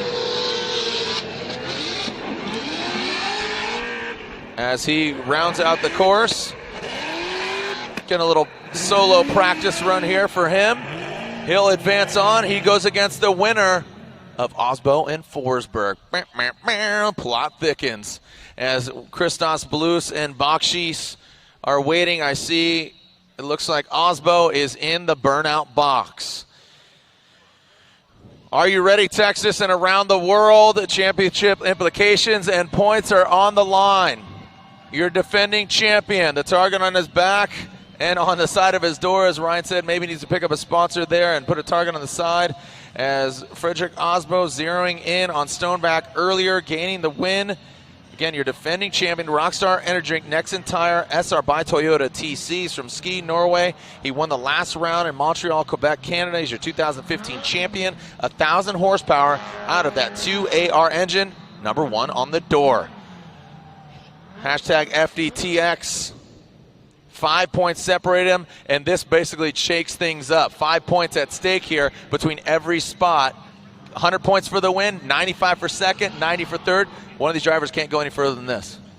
Yeah, no, well, the winner here will take the advantage in the championship, no doubt about it. And the amount of points that they will add on to their advantage will depend on how far they get into there. It's 100 points for a win and then 80 points for second place. There's Chris Forsberg's stats from Doylestown, Pennsylvania, 34 years old, two-time FD champion. He's running that 5.6-liter V8. It's called the VK56 out of trucks like the Titan or the Armada, 1,000 horsepower. He's in that 370Z NOS Energy Drink on hand-cooked tires. Here we go. This should be a fun one to watch. The showdown The AutoZone Showdown brought to you by Black Magic. Round 7 of 8 of the Formula Drift Championship presented by Blackview Dash Cameras. Ryan, just excited? You're on the edge of your seat, dude. This should be a fun one. Get your cameras out, take some photos, hashtag FDTX for this battle and many more. Also, be sure to buy your tickets now for Irwindale, California. The final fight, October, the second weekend. We'll be out there, 7th and 8th. The red lights illuminate and extinguish. Osbo leads, Forsberg gives chase. Could this define who's going to be our next champion in 2016? Rolling into that first rear clipping zone. Osbo throws it in. Forsberg right there on the door. Osbo wraps around that first front clip. How is he going to navigate this smoke signal? Osbo pulls out of it. Big angle from Osbo. Here comes Forsberg. Osbo into that final rear clipping zone. Osbo puts it in there. Forsberg wraps it around the final clip. Pretty equally matched. There's some separation throughout, but both had really good angle. Well, once again, Frederick Osbo, this is what he does best. He goes down and lays down a very hard-to-beat lead run. Now, Forsberg, on the other hand, stays with him in the pocket right there from inside clip 1 into outer zone 2. But then a little bit of separation there. Forsberg closes the door again, and then Osbo shoots to this last outer zone there. Osbo takes off, and Chris closes the door once again. Ryan? The only thing I saw was Oswald might have had a slightly low angle at outside zone 2, but had a big, kind of like a reinitiation almost at inside clip 2. So we'll see what Chris can do in his lead position to outdo what he did in his lead. But Chris had a good chase, maintained good proximity throughout. Nothing too crazy to report either way, though. It was pretty standard runs, I guess you could say, from both of them. It's amazing what's become a standard run now. You know, Right. everything's set that's so what I was high. I mean, like, we just saw normal, Blues and Bakshish. You're like, it was good. Yeah. But what we've seen tonight has been spectacular. Forsberg initiates into that first rear clipping zone, tapping the brakes. Osbo's right there on the door of Forsberg. You asked for it, and here it is. Forsberg into that second rear clipping zone, navigating through the power alley. Here comes Forsberg into that final rear clipping zone. Forsberg going all the way out there. Osbo just a bit short of that rear clipping zone. Both of them just nudging that final clip. Ryans, what do you say? Well, yeah, another incredible battle here. Let's take a look at this again one more time in the replay. Forsberg initiates Osbo on the inside. Osbo maybe a little bit closer in this section of the course. Now as Forsberg leaves inside clip 1, goes to outer zone 2. You can see it gets real whitewashed there, but Osbo falls off that second inside clip and then is on the inside here as Forsberg goes deep into that third outer zone. Yeah, you can see Osbo there didn't quite have the chase that he should have from inside clip 2 to outside zone 3. He kind of went a little bit wide after inside clip 2, so a little bit far out to driver's right, which put him on the wrong line to get out fully to outside zone 3. So it was a bit of a flub from Osbo in that sense. All right, the judges assessing this. Judges assessing what transpires here. Where are my Osbo fans at? Make some noise. Where are my Chris Forsberg fans at? Make some noise. All right, here we go. Are they going one more time? Forsberg and Osbo going to the judges. One more time from Brian. What does Andy Jens say? And is that correct? And it looks like, I just want to make sure. Is that correct, guys? They're going one more time. I had to ask, Ryan. I hate to, not bring that impact of that, but I had to ask, given the last one. Usually you would get a really fast reaction if it wasn't, so. Yeah. So they're going at it again, Forsberg and Osbo, to really define, man. Plot thickens again. The smoke gets even thicker. As Odie and Blues, this is their one more time battle. Osbo and Blues.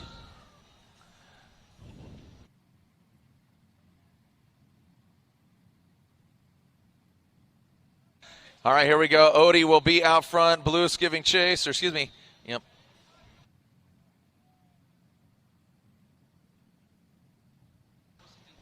The Nitto Tire Grade 8 here.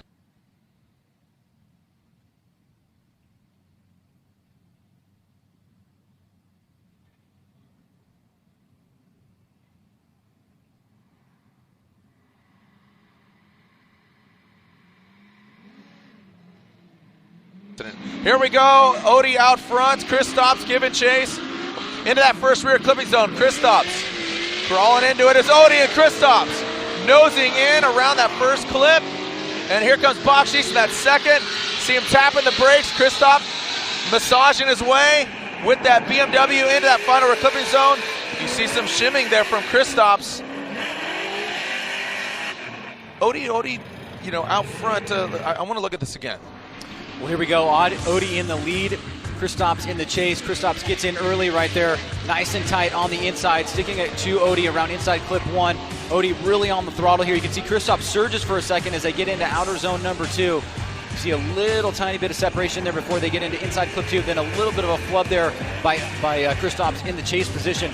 Ryan, how was Odie's lead run out front, and what did you think about the little mistake by Kristaps in the lead? I really like Kristaps, the way he maintained proximity throughout the course. He did a great job from inside clip 1 to outside zone 2, and then down the straightaway section to inside clip 2. He had a really good proximity. It's really tough to maintain proximity there, as we've seen. That's where a lot of drivers are able to get away from the chase driver, but he was able to maintain that proximity by tucking way inside on inside clip 2, or outside zone 2. So pretty impressive from Kristaps. A couple of little bobbles, nothing really too major, but he managed to mimic what Odie was doing in the lead. He managed to maintain that proximity while staying on the same line as well, without making too many concessions, you know, not going on a tighter line or losing any angle. So there you can see they're pulling off Odie's front bumper. Kristaps will now lead. Bakshis will give chase. This is the one more time battle for them, and the 8 field sits waiting out in left field right now as he is waiting for who he's going against. Also, Alec Honadale. Look at those 2 young guns in the mix. And Honadale will go against either Forsberg or Frederick Osbo.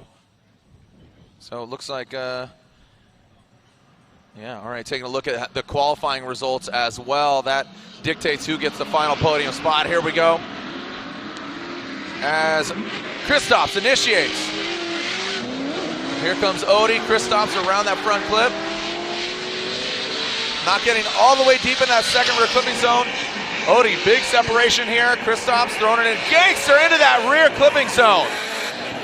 Put an exclamation point on a great run there from Kristaps, smoking up the Achilles across the finish line.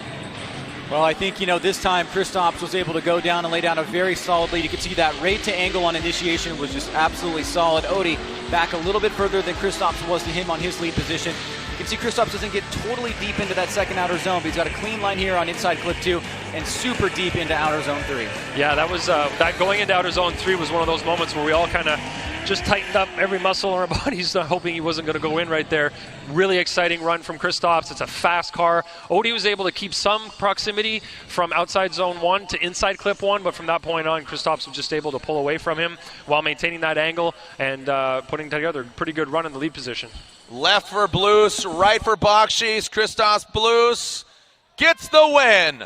Kristaps gets the win and advances on to the finals. He's going against Field. Matt Field and Kristaps Blues. Yeah, 2 raging cars, 2 very aggressive drivers. I mean, I like where this is shaping up. You know, you have some newcomers in the mix. I mean, not brand new, not rookies, but Blues on his sophomore season. Field, I believe his 3rd or 4th season. Honadale on his 3rd season, and obviously Osbo and Forsberg. They've been around for quite some time. Forsberg being around the longest. He's in the he's in the retirement house right now. I'm joking. He's got 12-plus years. This is 13th season since day 1. Interesting about this battle, I don't know if we mentioned this the first time, but because of how high that Forsberg and Osbo qualified, the winner of this battle will be guaranteed a podium position. Copy that. So, yeah, that's what I was looking at, the numbers there. Yeah, because, you know, Field qualified 16th, Blues 20th, Honadale 18th, and then Osbo 3rd and 6th? Yep. 3rd and 6th. So the winner of that, as you said, guaranteed at minimum 3rd place, and obviously and ideally they'd like to make it to the finals. So, yeah, that brings up a good point because that's 90 points. If somebody gets knocked out here, they're essentially 5th, right? So that would be, you know, yeah. So, I mean, 5 points. It could get interesting here.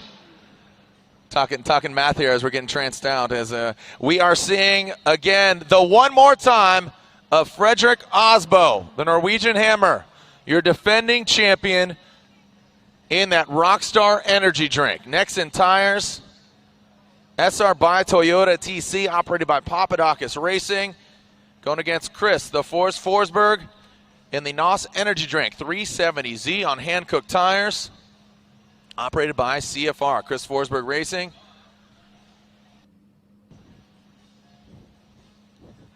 Little Yacht Rock jammers right now, feeling it. Here we go as Frederick Osbo will lead.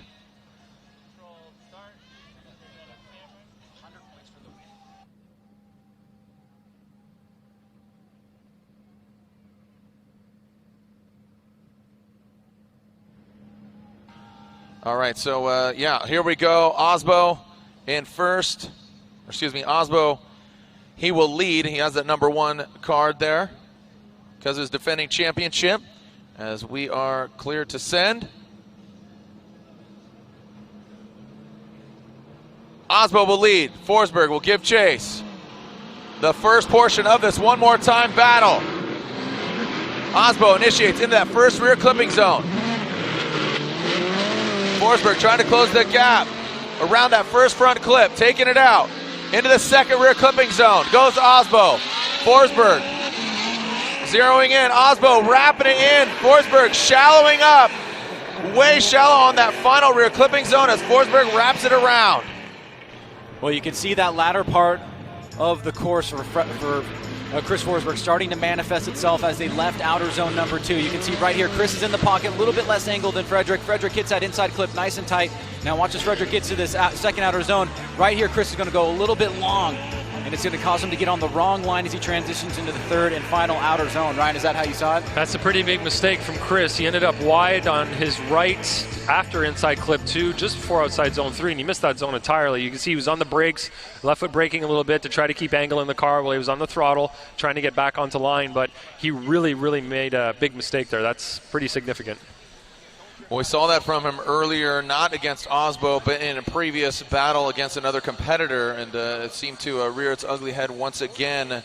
So we will see if Forsberg can fight back from it. Look at these comparisons here. Both of them have 8 career wins. Chris Forsberg's, his first win back in 05. That was 576 weeks ago. You do the math, obviously, there. First win for Osbo. He entered the scene 2014. That's when he got his first win. But his last win, Forsberg hasn't won since 2014. And Osbo, just as recent as Montreal, and he took out Forsberg in that competition. But the second since 4-5-14. So yeah, well, I mean, another interesting stat is all of Osbo's wins have come after Forsberg's.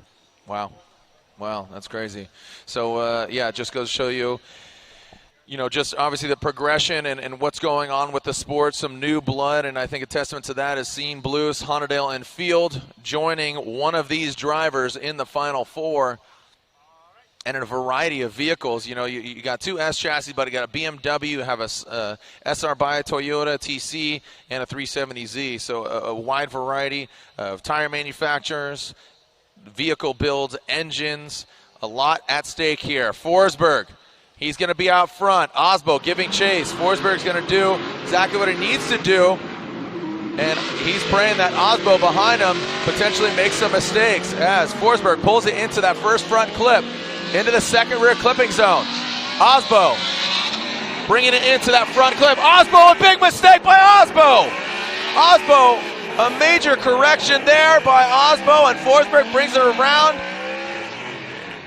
Ryan, let's look at this again. Well, we'll just put this out there. If that was an independent mistake by Frederick Osbo, it was clearly an opposite drift, and that is one of the absolute zeros that we have. You can see Osbo is super close to Chris right here. Now, as he comes through the smoke line, right there, he transitions back and somehow or another loses drift while Chris Forsberg stays on line and crosses the finish line. Ryan? Yeah, that isn't an approved braking, slowdown area, if you want to call it that, in that area. So it's one of those things that you have to expect as a chase driver. It's not something that the lead driver is required to do, but it's something that we allow them to do in that specific area, just as initiation is one of them as well. So as they come around here, you can see that Osbo is maintaining that proximity that he needs to. Chris Forsberg in the lead, has a bit of a bobble, gets on the brakes, a very light tap of the brakes, and then Osbo ends up doing kind of that little shimmy behind him. So that's definitely an opposite drift, definitely a zero if deemed an independent event, as you said.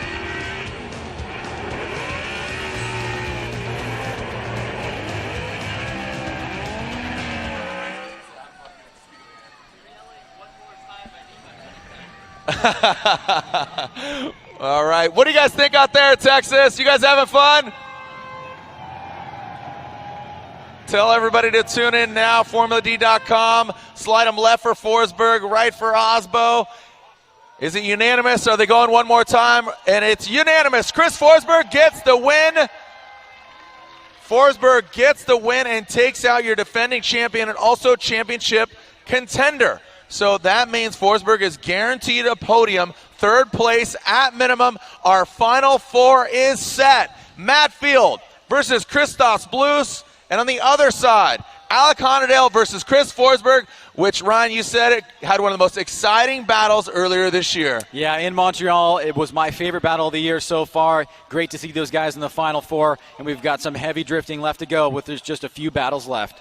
The Final Four is set. Don't go anywhere. The AutoZone Showdown brought to you by Black Magic. This is round 7 of 8 of the Formula Drift Championship presented by Blackview Dash Cameras.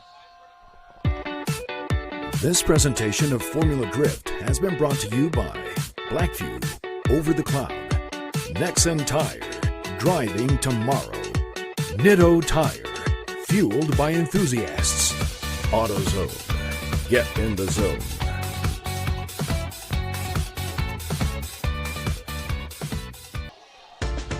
Welcome back to Texas Motor Speedway. The lights are on, the temperatures are cooling, but the track is far from cooling down. The AutoZone Showdown brought to you by Black Magic, round 7 of the Formula Drift Championship presented by Blackview Dash Cameras. I encourage you to download the Blackview app over the cloud. They are presenting sponsor. You can see in the car. As I say, me and my car connected, but it's you and their car connected. You can actually ride shotgun with them.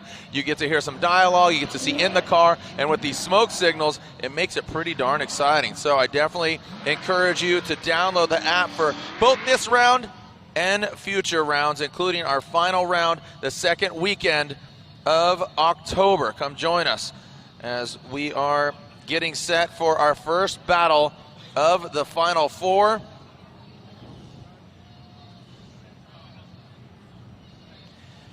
Matt Field versus Christoph Blues.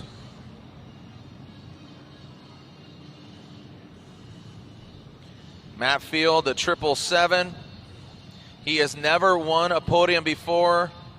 He has podiumed top 4 3 times.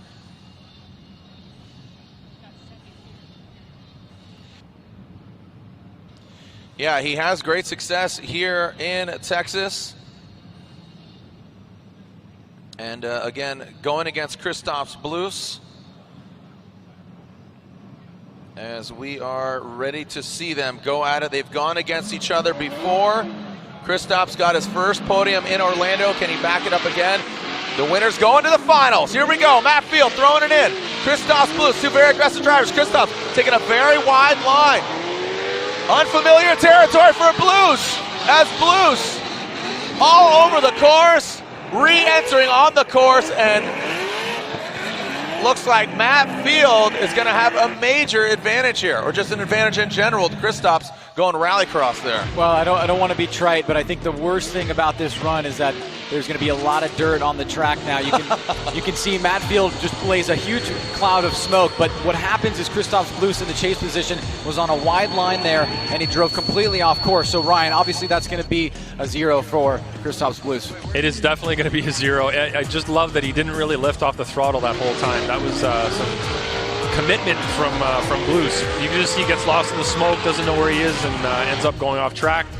But doesn't lift off the throttle. Good for him. You can see almost kept proximity there. Well, I think he didn't lift off it because, I mean, that could have gotten pretty ugly here. Yeah. We've seen a car catch air on the other side of the track, but here, if you would have lift, that's when it gets sketchy. I mean, yeah. And you know, you've drifted, right? You want to keep that car straight for sure, and I'm sure he kind of felt at that point, well, I'm just going to keep my foot in it. Who knows?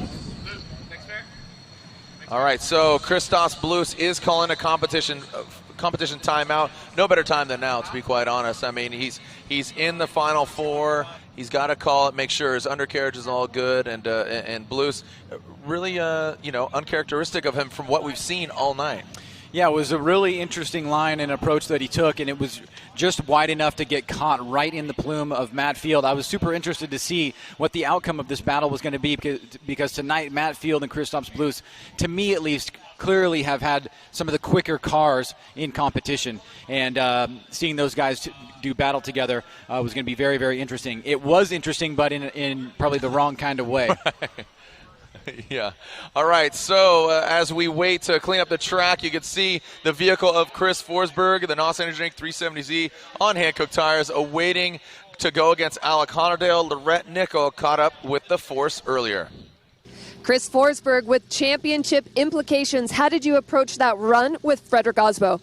Well, we saw that we might see Osbo in the top 8 after the qualifications came and the ladder dropped, but you know, it's not who we want to run that early. However, knowing that one of us would be going out early is also, you know, it's a 50-50 shot, obviously. And, you know, we're both great drivers, and we knew it was going to be a tough battle. We obviously went one more time, full split decision after the first run. And, you know, he's a very good opponent. And, you know, like we said 100 times, the visibility out here is terrible. We both made pretty big mistakes at inner clip 2 on that one more time run. But his was just a little bit worse than mine. So very happy to be moving on to the semifinals. Thanks, Chris. Thank you. Well, there it is, Chris Forsberg. Just telling you, the vision out here is terrible. I mean, that if you can't say it, you know, any more blunt than that. As we are seeing Blues already back to the line, making sure his car is good. Matt Field will be chasing him down. We saw Matt Field with some aggressive chasing. We've seen some great driving tonight, Ryan. Yeah, you could see maybe not on the stream or on the Jumbotron, but possibly if you're here live, Blues rocketed from his pit lane all the way up to the start line. You have to imagine that he is just on fire after run number 1, wants to make a strong comeback here. Now he's got a big hill to climb, but Blues has been super impressive tonight, and you know, he's in the lead position. He's got that rocket ship of a car, so there's going to be pressure on Matt Field to perform.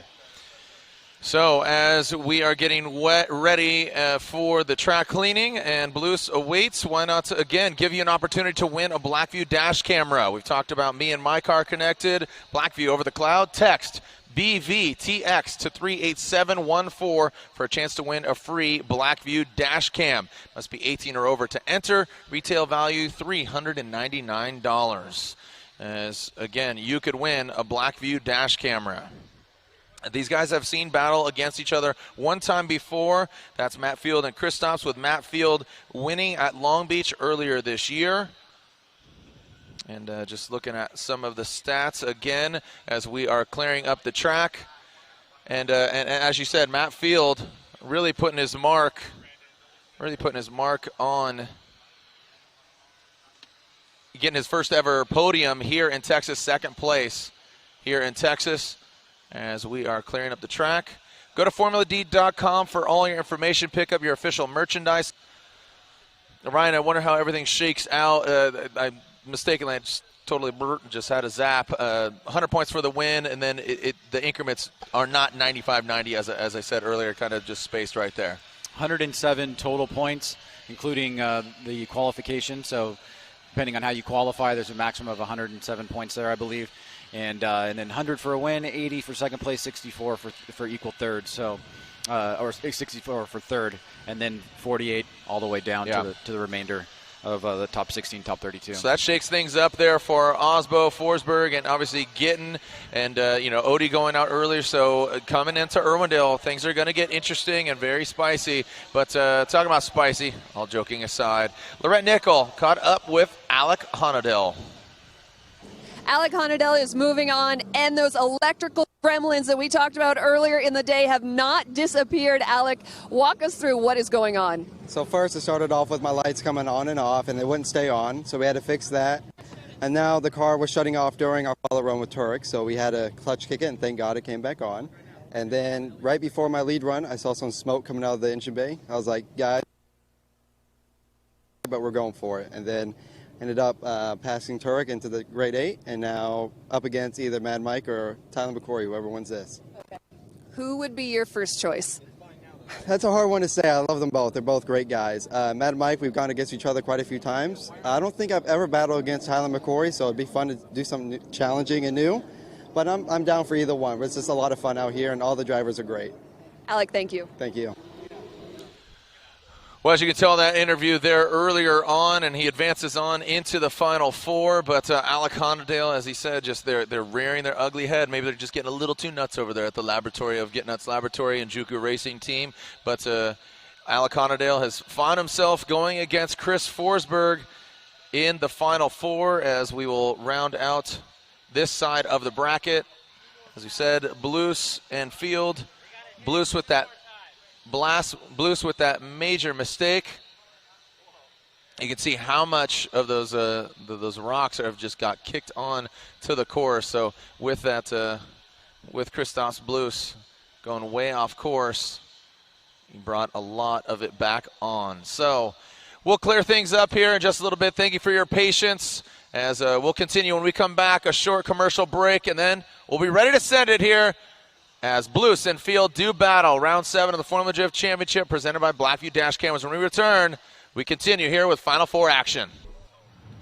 Welcome back, and there it is. Field pulls to the start line, warming up his Falcon tires. Christos Blues awaits as his Achilles radials are smoked and ready to go. As Christos, if you can recall, we had that delay there as he went off course quite a bit, causing a lot of the gravel and the dirt to make its way onto the track in a hypercritical area. Here we go. Here's the continuation, the other half of this battle here in the Blackview Final Four. Who in his cars connect? Oh, look at this. Quickly, Christos, big angle. That Field needs to make it an active chase as Christos gets out to that second rear clipping zone.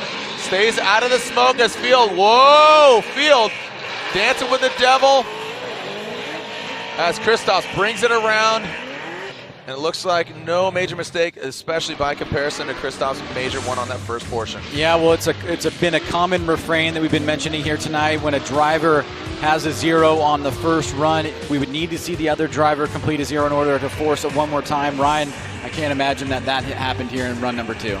No, it did not. Matt did a pretty good job. Proximity was not perfect, but not deserving of a 0 by any means.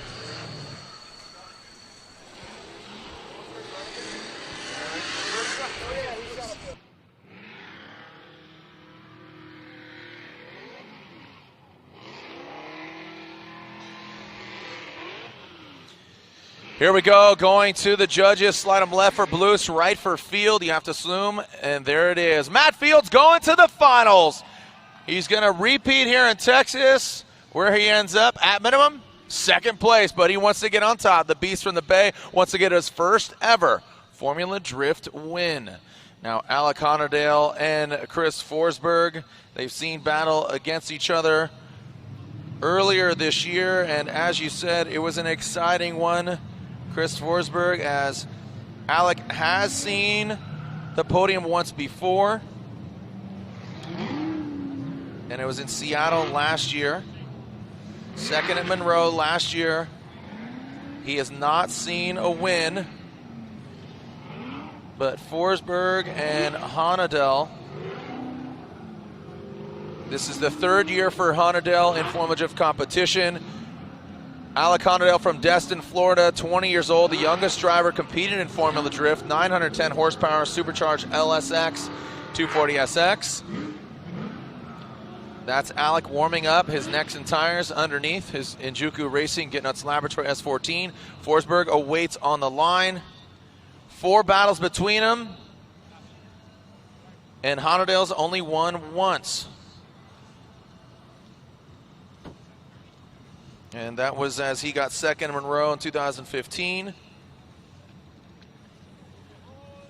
The winning percentage of Chris Forsberg, 69% to Alec Honadale's 47%. And look at this stat, overall matches. Honadale's seen 32.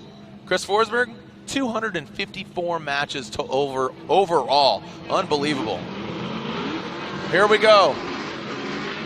Chris Forsberg initiates into that first rear clipping zone. Honadale right there as Forsberg brings it into that second rear clipping zone, transitioning in.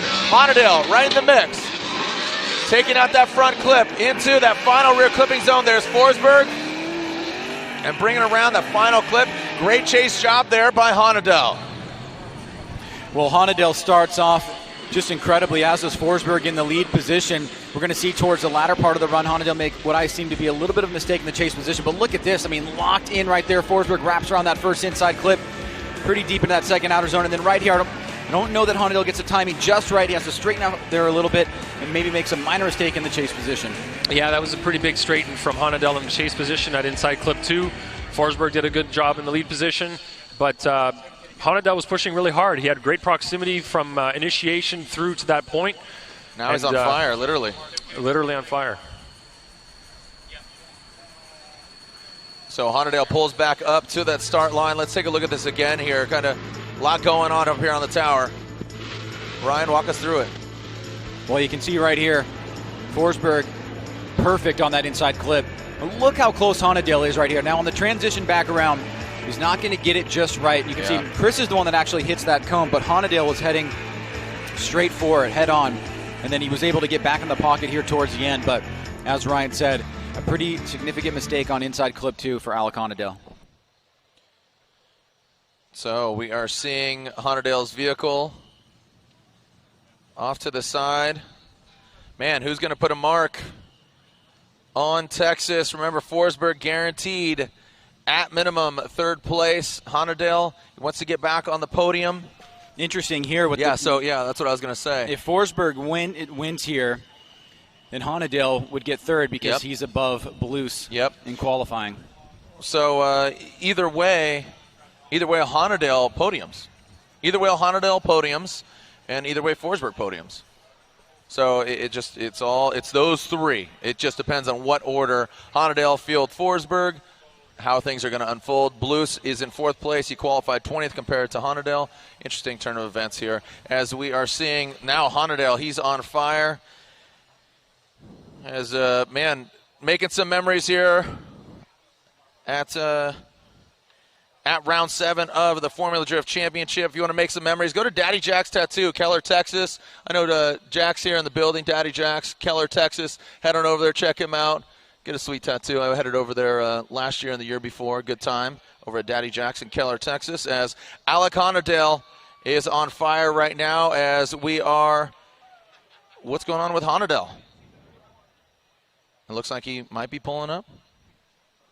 As looks like we are ready to go. All right, seeing what's transpiring there. It looks like we are fixing our Blackview dash cameras, getting some footage going, and so we had a fire theme today. We've had some great chasing today. Dude, unreal. We're seeing one headlight on from Honadale. He's talking about gremlins in his car. We've seen Stoneback just step up. I mean, you said it. You said that was probably, that's on the list now, Stoneback and Osbo. Yeah, I mean, the sobering thing is what Ryan Lantain alluded to, that some of these runs that we're seeing that are considered average drifting are what you would consider the best in the world, even a year ago, 2 years ago. I mean, what we're seeing nowadays is just absolutely incredible, and how these guys are navigating through these smoke clouds at night, at the speeds they are, is just an insane amount of talent. Right. Yeah, and I just like the vehicles, and we always talk about this, the conversations when we go to Japan, or I ride to the track with the judges, the amount of conversation of drifting and judging and the ethos of it and the whole ideology behind it, it's constantly going. I mean, they're constantly talking about judging and drifting. Because, we don't live in a vacuum. The sport is constantly progressing, and you always have to take a look at what trends are happening, how drivers are driving, how these tracks are going to be set up, and trying to create the best possible show that we can for the fans. Who's going to put on the best show right now? Alec Honadale will lead. Chris Forsberg will give chase into that first rear clipping zone. Honadale initiates. Honadale angled out right now. Huge angle from Honadale. Forsberg taking out that front clip into that second rear clipping zone. Honadale ripping out of the whoa! Honadale going off course, and Forsberg continues through it. And Honadale, we saw this yesterday in practice, and Honadale, you wonder what happened. As he said, man, he went to clutch kick and he lost power earlier. Did that happen again? Well, the story should be pretty easy to tell here. You can see Forsberg trying to chase him down here. He hits that inside clip. Honadale makes a little bit of adjustment here, but he just rockets off that second outer zone and is not able to make the corner, goes off course, slides in the grass. Forsberg passes on by and should get the win here into the finals. Yeah, you can see Forsberg really pedaling to try to keep up through that straight section, and he almost went off himself. Yeah, I think he was chasing him down. Yeah, from our perspective, it looked like Forsberg was going to drive into the back of Honadel. We couldn't really tell from here that he was going off at that point, but yeah, clearly an issue occurred and ended up off course. So you can see Kevin, our technical director, he's underneath Alex's vehicle. Make some noise for him, Alec Honadel. Bowing to the crowd. He's got to hold his head high. If he gets the loss, he's still in third place, and let's make it official. Chris Forsberg's going to the finals. It's Field and Forsberg in the finals. Alec Honadel, with, unfortunately, that loss, will still hold on to that final podium spot. The finals are set. Field and Forsberg. Honadel will get him off track. Next stop, the top of the podium. Who's going to be there? This is the AutoZone Showdown. Who's going to be the Lone Star? Brought to you by Black Magic. Round 7 of 8 of the Formula Drift Championship, presented by Blackview Dash Cameras. When we return, the finals are upon us. Matt Field from San Jose, California, and Doylestown, Pennsylvania's own Chris Forsberg are doing battle here in Texas. Well, it's going to be Matt Field and Chris Forsberg in the finals, but before we get to that, Lorette Nickel caught up with Matt Field. Lorette? Matt Field is going to the finals, and he is going against Chris Forsberg. So what are you going to have to do in order to stand on that top step? I think we've been doing it all day. We've been playing it smart, laying down solid lead runs. The car's fast. The Falcons are hooking up tonight. We just got to keep laying it down like we have been, run away, and put on the pressure. Has the track been changing with the temperatures and the sun going down? Since top 16, it really hasn't changed too much. They're keeping it pretty well maintained. They're sweeping it well, so it seems like it's okay. We're just dialing the car in as we need to. Okay. So you're on that starting line. What are you thinking? If I didn't think that I was going to win, I would just leave my shit right here. Well, I think we're going to end with that. Matt Field, best of luck, guys. Not now, champ. I'm in the zone. I'm in the zone right now, says the Drift Cave head caveman. That is Matt Field. He is in the zone. His eyes are on the prize, but he's got to get through Chris Forsberg, two-time champion. He's been there before. He took down Osbo, who's also in contention. Ryan, let's take a look at their path, how they got here, starting all the way back with Matt Field. Yeah, Matt Field first took on Vaughn Gittin Jr. Before that, he took on Tanner Faust in the top 32, then Vaughn Gittin Jr., then Forrest Wang, then Kristaps Blues, and now he's facing Chris Forsberg. So he would have potentially taken out, if he takes out Forsberg, that's 3 champions, that's 5 championships overall between, Faust, Gittin, and Forsberg. And then you take a look at Forsberg's path getting here. Forsberg initially went through Pat Merdon, and then he had to go through Justin Pollock, then Frederick Osbo, right now Alec Honadel, and then now he's in the finals. I mean, that's a great path. It wasn't just handed to them. There were some mistakes here and there and some unfortunate circumstances, but it was not just handed over to either of these drivers. Well, it's been over 29 months, from my estimation, the last time that Chris Forsberg has stood atop the podium, though he's been the most consistent this season with 6. However, Matt Field 6 in a row podium. He's been podium since Atlanta. He's been on the podium every round since Atlanta. But yeah, talking about some successes, overall wins. Yeah, we take a look here. If Forsberg were to win tonight, he would tie Sammy Hubinet and Vaughn Gittin Jr. for the all-time win. You can see some of the big names of drifting's history past right up on there. Frederick Osbo has 7. He's done it the quickest. He's unfortunately out tonight, but Chris Forsberg is trying to extend his lead in the championship. He came into it in this event with the lead. He's trying to leave with a bigger lead, but the one man that's in his way looks like the guy that might have been driving the craziest and most precise all weekend long, and that is Matt Field. And you could see by the interview how confident he is. Yeah, I mean, there's a fine line between cocky and confident, as I say, and right now he is just tiptoeing, dancing, slam dancing his way into the finals. He said, if I didn't show up knowing that I could win, just leave his stuff beep right there. Am I right? So Forsberg warming up his hand-cooked tires underneath his NOS energy drink 370Z, and here comes Matt into the burnout box. Forsberg pulls up to the line. He will be leading. He qualified in 6th by comparison to that of Matt Field, who qualified 16th as he is warming up his Falcon tires. And we gave you the stats, we gave you all the numbers, but right now it's just going to come down to who could throw it down back to back with 2 runs here. Again, 1 car leads, 1 car chases. You've seen it unfold. The chase car needs to utilize that lead car as a moving clipping point. What seems to work for me and what seems to work, seeing all the battles here, is get to that outside zone, maintain that angle, and stay out of the smoke screen. It seems like that is the Achilles heel or the point of contention for all the drivers. Look at that. Forsberg has beat Matt Field 5 times. He's undefeated against Matt Field. Well, we'll see what happens here tonight. Obviously, Chris Forsberg is looking for that championship. A win here tonight would be icing on the cake and a greater advantage going into the final round. Matt Field looking to get on the podium, the first place, the first time in his career, and obviously make a name for himself, give his sponsor some credit, and really show that he is here to stay as a young driver developing in the series. He wants championships. Yep. That's what he talks about. He said he wouldn't be here if I didn't want to win championships. I like his driving style. He's a very aggressive driver. We've seen him get into some tussles with some other drivers and some cars, and I'm talking about on the track, sometimes off the track, where if you watch Formula Drift Insider, we've seen some altercations over previous rounds, and it just adds to the whole calamity that is Formula Drift. Here we go! Stop your feet, Texas! And around the world, the finals are here! The AutoZone Showdown, presented by Black Magic. And this is Formula Drift, presented by Blackview Dash Cameras. Chris Forsberg wraps around that first clip, taking it out. Matt Field right there, tapping the brakes into that second rear clipping zone. Matt Field straightens up. Forsberg around that second front clip into the final rear clipping zone. Both of them doing a good job of filling it and bringing on home across the finish line. There's your first half of this Formula D Finals here at Texas Motor Speedway. Well, right out of the gate, both drivers almost get into it there. You can see right on initiation, Matt tucks right up into the pocket. Forsberg, perfect right there on the inside. Little tap of the cone there. Matt makes a minor adjustment right there as they swing out of that second outer zone, and then he has a little adjustment as they lead into inside clip number 2. But Matt is really pressuring Chris through here, Ryan.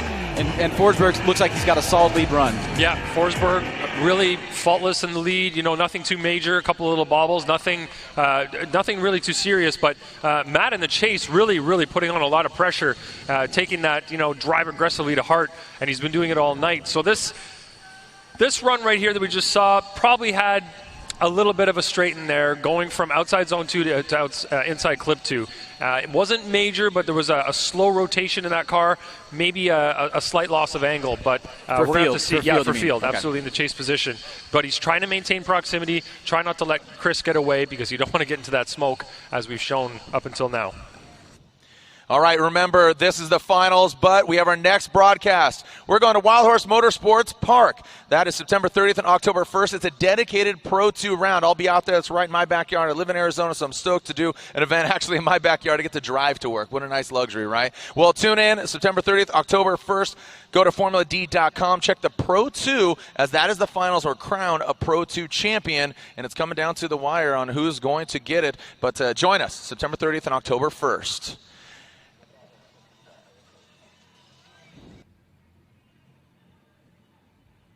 All right, looks like the track is clean. Are you ready, Texas? Are you ready to send it? Let me hear you stomp your feet, make some noise for our final battle here at Texas Motor Speedway. Or are we going one more time? I mean, all signs are saying that it could potentially go. Send it! Matt Field out front. Chris Forsberg giving chase. Field initiating into that first rear clipping zone. Forsberg closing the door and banging doors. And there it is, Forsberg pushes too hard as Field. Can Field keep it together? He's got to keep it where the rubber meets the road and take his first ever Formula Drift win. Wrapping it around that final clip. Make some noise for Matt Field and Chris the Force Forsberg. The beast from the Bay gets a love tap from Forsberg. Let's take a look here. Field right there. You can see no lights from Field in the front. Forsberg taps him right there. We'll have to confirm with the judges. We'll take, anytime there's contact, we always take a look at it from every angle. But on first face, it just looks like Forsberg maybe. That is in that same area, though. That's in that same area where they initiate, and before they get back on throttle, there's a little bit of contact there. We saw this with Essa early on as well. Odie and Essa. So yeah, that's a tricky area there. Judges will definitely want to review this, but it happened very fast. You can see right there. Yeah, I mean, the contact happened. The contention is, did he slow down and scrub a lot of speed in order for Forsberg to be thrown off of his game and go into it? Is it consistent with what Matt Field has been doing throughout this evening? Well, you can see, right, you can watch Matt Field's wheels. They're spinning forward right there. You can see a little bit of smoke generating. But it's definitely not on full. You can see now he's on full throttle. So that's that one particular area where we've had an incident there in the past, and it's really going to come down to the interpretation of the judges. This isn't one of those situations where we have a smoke line that we can see, and then it gets perturbed and goes off, and then it comes back on, and it's in an area where the judges can make a clear decision. This is in that area where right after they initiate, right before they get on throttle. So it's all going to come down to how the judges interpret it. And obviously, if there is a winner, we will bring him down to the front, and if not, they potentially go one more time. So the judges really dissecting this. This would be a good indication of what goes on here. Watch Chris Forsberg. The smoke, see, it's starting to pour out past that halfway point, and you see him going through the course. Matt Field, a correction there. It's a really good thing that you point out there, Jared, because you get to see where the drivers get back on throttle, and it's kind of in that gray area, kind of that area where almost like a Bermuda Triangle area where you don't really know exactly what's going on, because you know that there is going to be a lift there before they get back on throttle. So that Excel decel map kind of potentially coming into play. Again, if we have a dictated winner, we'll bring them down. Here are the runs side by side. You have Forsberg leading on the left, Field leading on the right, both initiating. You see Forsberg, you see the smoke and initiate. You see the contact there. Forsberg obviously spins. Forsberg smoking it out. Field continuing on. The Beast from the Bay. Matt Field going for his first ever win. He got second place here in Texas. Forsberg has not won since 2014. And it seems we might have a winner.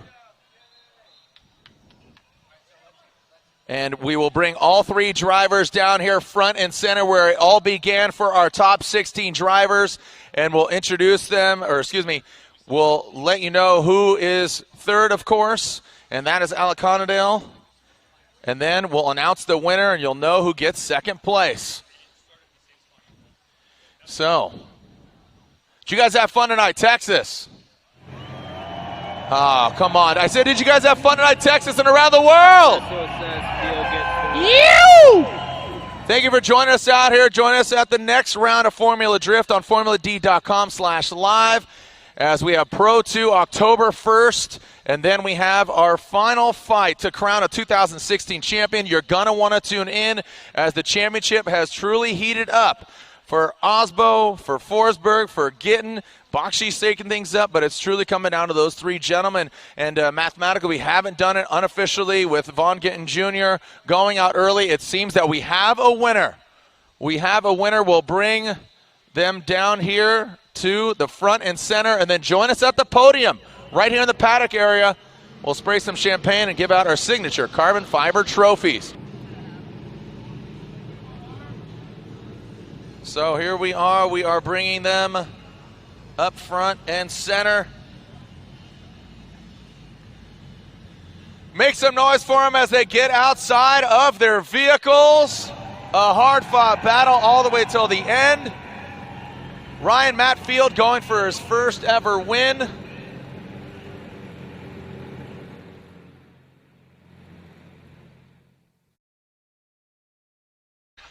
Make some noise for him as they step outside. The Beast from the Bay, Matt Field. And stepping outside of his car, the NOS Energy Drink 370Z. Make some noise for Chris the Force Forsberg. So it looks like his car is pulled off to the side. I don't know if we have him down there, but grabbing third place here at Texas, round 7. The AutoZone Showdown brought to you by Black Magic. Third place here at Texas Motor Speedway is Alec Conadale. Alec Conadale grabbing third place. And now your winner here at the AutoZone Showdown, brought to you by Black Magic, round 7. Only one more round to find out who will be our 2016 Formula Drift champion, presented by Blackview Dash Cameras. Your winner here at Texas Motor Speedway. is Matt Field. Matt Field gets the win, his first ever Formula Drift win for the Falcon Tires Lucas Oil Casino Matrix. S14.5 gets his win, first ever here in Texas. He's congratulated by his team, and that means second place here at the AutoZone Showdown, brought to you by Black Magic. Round 7 of the Formula Drift Championship, presented by Blackview Dash Cameras. Second place goes to Chris the Force Forsberg. Your current Formula Drift points leader coming into this round, extending the lead, going past Frederick Osbo, who was in second. What a crazy event. Make some noise for all the drivers. Texas Motor Speedway. We'll see you on the podium. I believe Lorette Nickel is down there. We'll get some words with our winner. Lorette Nickel, down to you, who's with our winner now. Congratulations, Matt Field. Jared, thank you. Matt Field, what does this moment mean to you? It's everything we've known we could do for so long and worked so hard, and it finally is justified. All those long nights, all the sleepless, everybody working so hard, it's finally justified, I think. We had something to prove, and this for me is a huge weight off my shoulders, because I know it was coming, but I feel like it took too long. You seem so calm. Maybe I would have expected something a little bit different, a bigger reaction from you, because you have been putting so much work in, but you said you've been expecting it, so is that maybe why this is a little subdued?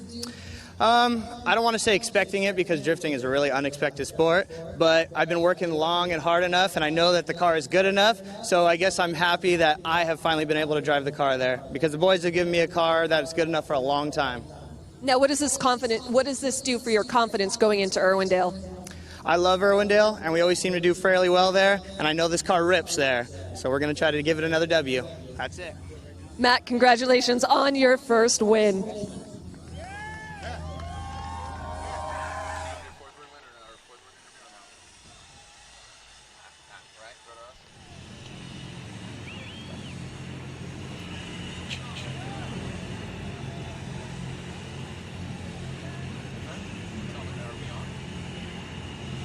Congratulations to Matt Field. There is your winning team. Matt Field, Casino Matrix, Drift Cave, Lucas Oil, of course, on Falcon Tires, Black Tracks Performance, so many things. Congratulations to him. He's going back to the Bay Area. Richer with his first ever Formula Drift win. Ryan Sage, a wacky event here in Texas, but the making of such an awesome experience, and it's all going to end in Irwindale. That's what I'm truly thinking. Yeah, the championship is setting up to be something amazing. It's certainly been a long road for these drivers. 7 long events now completed, one left over, and for Matt Field, a sense of calm after getting his first win, and you got to imagine that he's wanted to play the role of spoiler going into Irwindale. But for Chris Forsberg, it's a huge jump for him in the points for the championship, once again on the podium and in second place. The guy has been so consistent all year long, and he battled through some amazing competitors to get where he is, and I think this has been an awesome conclusion to a great event in Texas on a cool night here. Yeah, congratulations. You have some newcomers, you have some new blood, some young guns, whatever analogy you want to use. Field grabs the win. Forsberg gets second place once again. Can he be a champion without getting a win? We'll find out at the next stop. And congratulations to Alec Honadale. Insult to injury, but we'll see him on the podium, and we'll see you at Wild Horse Motorsports Park for Pro 2 competition to crown a champion there. And then we'll see you for the final fight, round 8 of the 2016 Formula Drift Championship. Send it, Formula Drift.